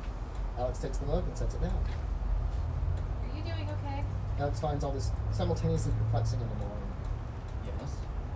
I saw where the classic movie channel is having a barber stand with Marathon. Mom. Come on! Okay. Alex, You're a grown man now. well, he's not exactly a grown man. He's a teenager. Semantics. He's literally 16 years old, Cal. Yeah, I was working for my family by his age. This isn't about you, Charles. Anna stops herself from before she gets frustrated. We think you're mature enough now to be a part of this, and it affects you too. Keep going. And nothing ever stays the same, you know? The world's always turning, babies are born, and people die. Jesus. College is going to be new and different, and we just don't want you to stress about where you're going to live. Are you two getting a divorce? Well, Yes. What? but we don't want you to think that this has anything to do with you. That never crossed me. Your mother has just become unbearable to live with. Me? You're a tyrant. I have to walk around on eggshells so I don't offend the almighty King Charles. You live in this house because of me. I bought this house. I pay all the bills. I pay for all your vegan organic bullshit. I tried to work, but you expected me to do everything here. It wasn't like that. You threw a fit. I did not. You did. You threw a fit like a farty little toddler. Go to hell, Anastasia. Farty, farty, farty. Mom? I'm sorry. I'm gonna go see a lawyer tomorrow. Who's paying for that? It's money I've saved. Money I made. In fact, it is not. Ding dong. The doorbell rings. The family freezes for a moment. Who the hell is here this late? Oh, ding dong. Anna gets up to check. Where are you going? Don't open that door. You don't own me, Charles. Anna steps from the room. You hear the front door open and Anna speaks to someone. After a beat, Anna and Julia step around the corner into the room. Alex, look who's here. Alex stands. Hey. Julia skips a shy wave. Hey. Anna walks over to Charles and grabs him by the arm. He is resistant at first. What the hell? Upstairs, now. What? Come on. She clenches his arm tight. That hurts! Confused, Charles moves with Anna. Anna and Julius are silent for a moment, then they speak. Where have you been? What do you want? You go. What do you want? I just want to talk to you. See you. Where have you been? Been sick. Texted you? I tried calling. Alex thinks, then spits everything out. I think you've been lying to me. And I think I made a fool of myself by opening up to you. What? No. I do. What were you doing at that motel? Motel? Yes. Julius knows he's trapped. Okay. I have been lying to you. I tried to tell you, but Are you some kind of heroin addict? just don't say that. Are you? You know, everyone's life is a little different. Are you? I lived there, Alex. I lived there with my mom, who has some issues. You live there. Yes. You don't live on Super Cherry Street. No. I was scared you wouldn't accept it. Everyone lies and cheats, and there's no. Alex pulls up his hood from his hoodie and climbs back into his shell. It's not so black and white. I think it is. The world is far more complicated in this suburban utopia you live in. So, you think I'm just some spoiled suburban kid? Well, you committed a crime and got therapy. Please leave. Oh, I'm sorry.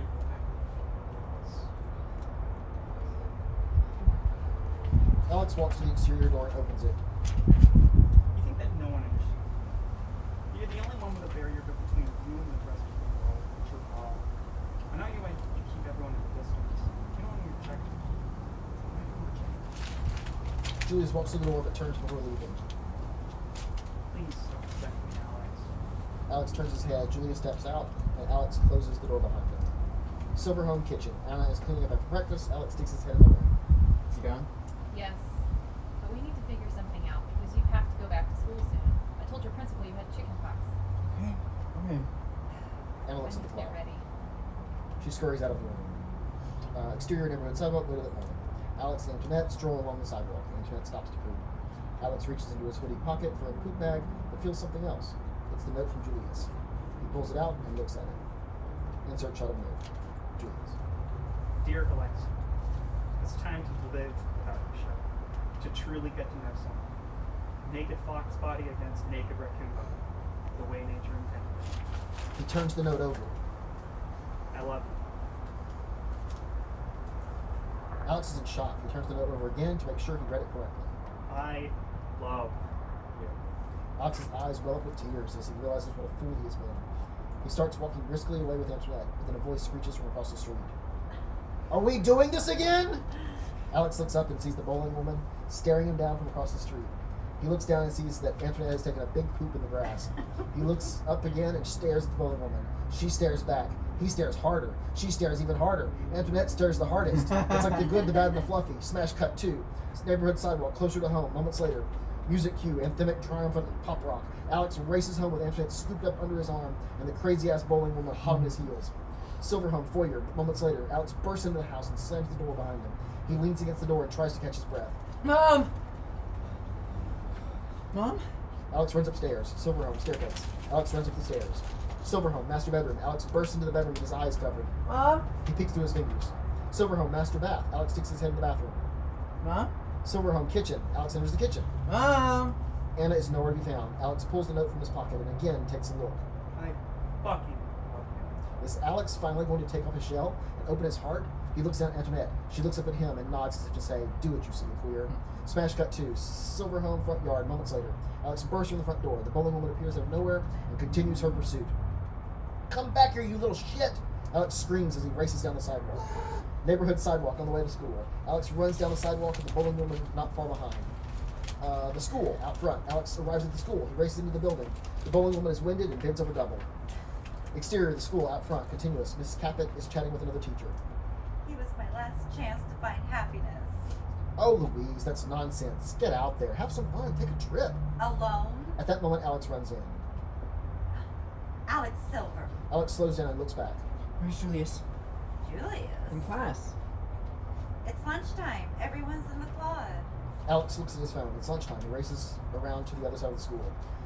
The school quad continues. Alex races into the quad. He's greeted by the bowling woman who continues to chase her chase. Alex runs through the students looking for Julius. He sees him up ahead, seated with Tatiana. Julius! Julius! Julius looks up and sees Alex. He stands, but just then, the bowling woman grabs Alex and stops him. You are in so much trouble. But a hand pushes the bowling woman back, and that hand belongs to the hall monitor. Excuse me, ma'am. Do you have a visitor pass? What? You need a pass to be on campus, and I don't see one. Twice, this little shit has let his dog defecate without scooping. Yeah, That's really out of my jurisdiction, but this campus is not. Unless you want me to call a teacher, who will call security, who will call the police, who will no doubt tase you, then you better see yourself off the premises. The hall monitor stares her down. Alex trots away. Over by Julius and Tatiana, Alex makes his way to Julius. Hey.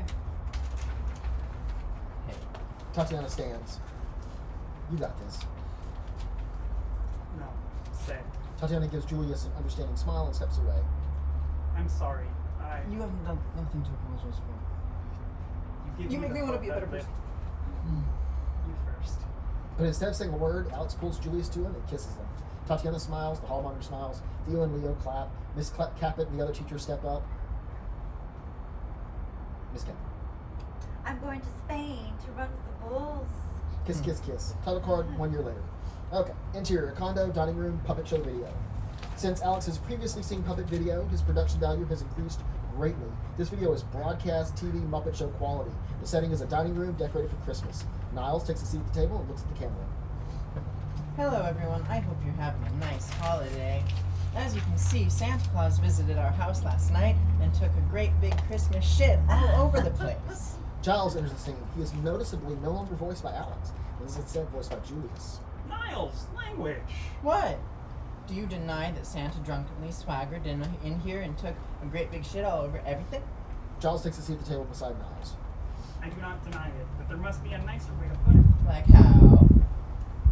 You could say, Giles took time out of his busy schedule to drop by our happy home to bestow us gifts and merriment. You know what? Sometimes your positivity drives me up a wall, but I guess it helps balance me out. The puppets kiss. A new puppet resembling Anna saunters into the room. Her name is Abby. Merry Christmas, boys. Actually, you can voice that. Oh. Merry Christmas, boys. The boys continue to kiss. Boys. They stop kissing. What? Merry Christmas. A puppet resembling Dr. Nichols steps in. His name is the Doc. Merry Christmas, everyone. Merry Merry Christmas. Christmas. I'm just so happy to be surrounded by my favorite people. I bet. I know what else will make you happy. The Doc turns to the oven and pulls out a casserole. What is this? It's a vegetarian casserole. Oh my god, boys, look at that. Who's hungry? A puppet resembling Antoinette pokes its head up from below the table. Arf, arf. Everyone laughs. Credits roll. Interior condo living room day. Anna and Dr. Nichols are seated on the sofa. Alex and Julius are curled up on the floor, leaned up against the sofa. Everyone is happy as the credits roll on the puppet video.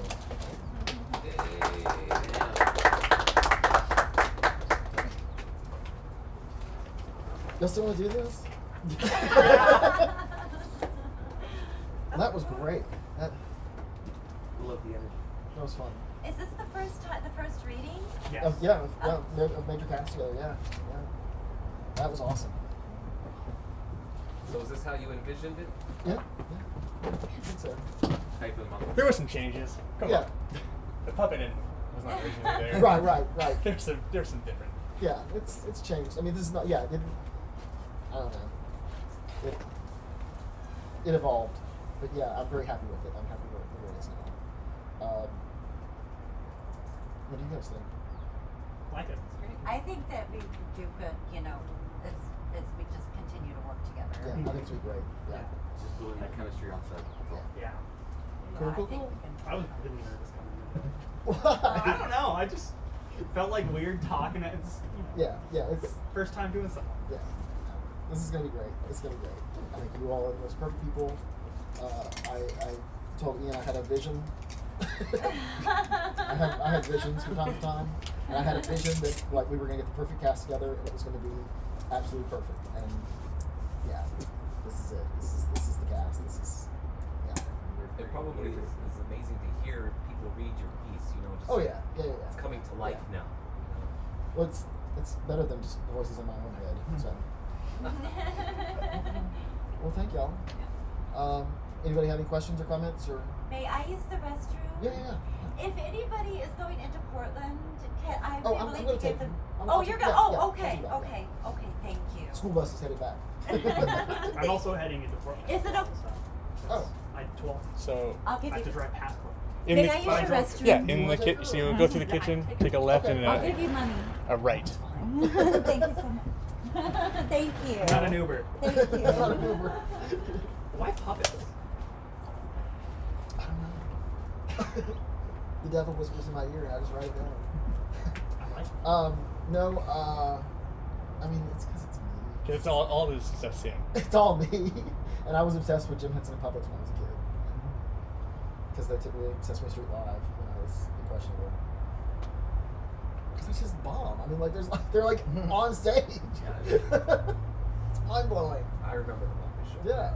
When it was on network TV. But yeah. That was back when Julia Roberts was mainstream. Oh, right. That Oh, was Pretty before Julia Woman. Roberts. Oh. Probably before Julia Roberts. The crazy thing is, we were watching clips from it, and I was like, this show was dark for like a kid show. Like, ugh. The jokes are the really 90s ruined kid shows because they made them really silly. Sarcastic too. And yeah, well, yeah, but like, I mean, they had one with like there was a Liza Minnelli one where she was singing Copacabana, and at the very end she like looks at the camera and says, "Don't fall in love," and I'm like, wow, you're like a 3-year-old, and you're like, yeah, I guess I never will. Like, what the hell? Why would you say that? And they had like rock stars on there. They had like Debbie Harry and stuff. That was, I mean, you don't see that. Thank you. So they had, then again, they had MGMT on that show with the, I don't even know what show it is. It's like it's not the Wiggles. Yo It's Gabba Gabba? Yo Gabba Gabba. Yeah. That's where, because that's the joke on SNL when Timothy Chalamet and they're doing they're like rappers, and he talks to Questlove,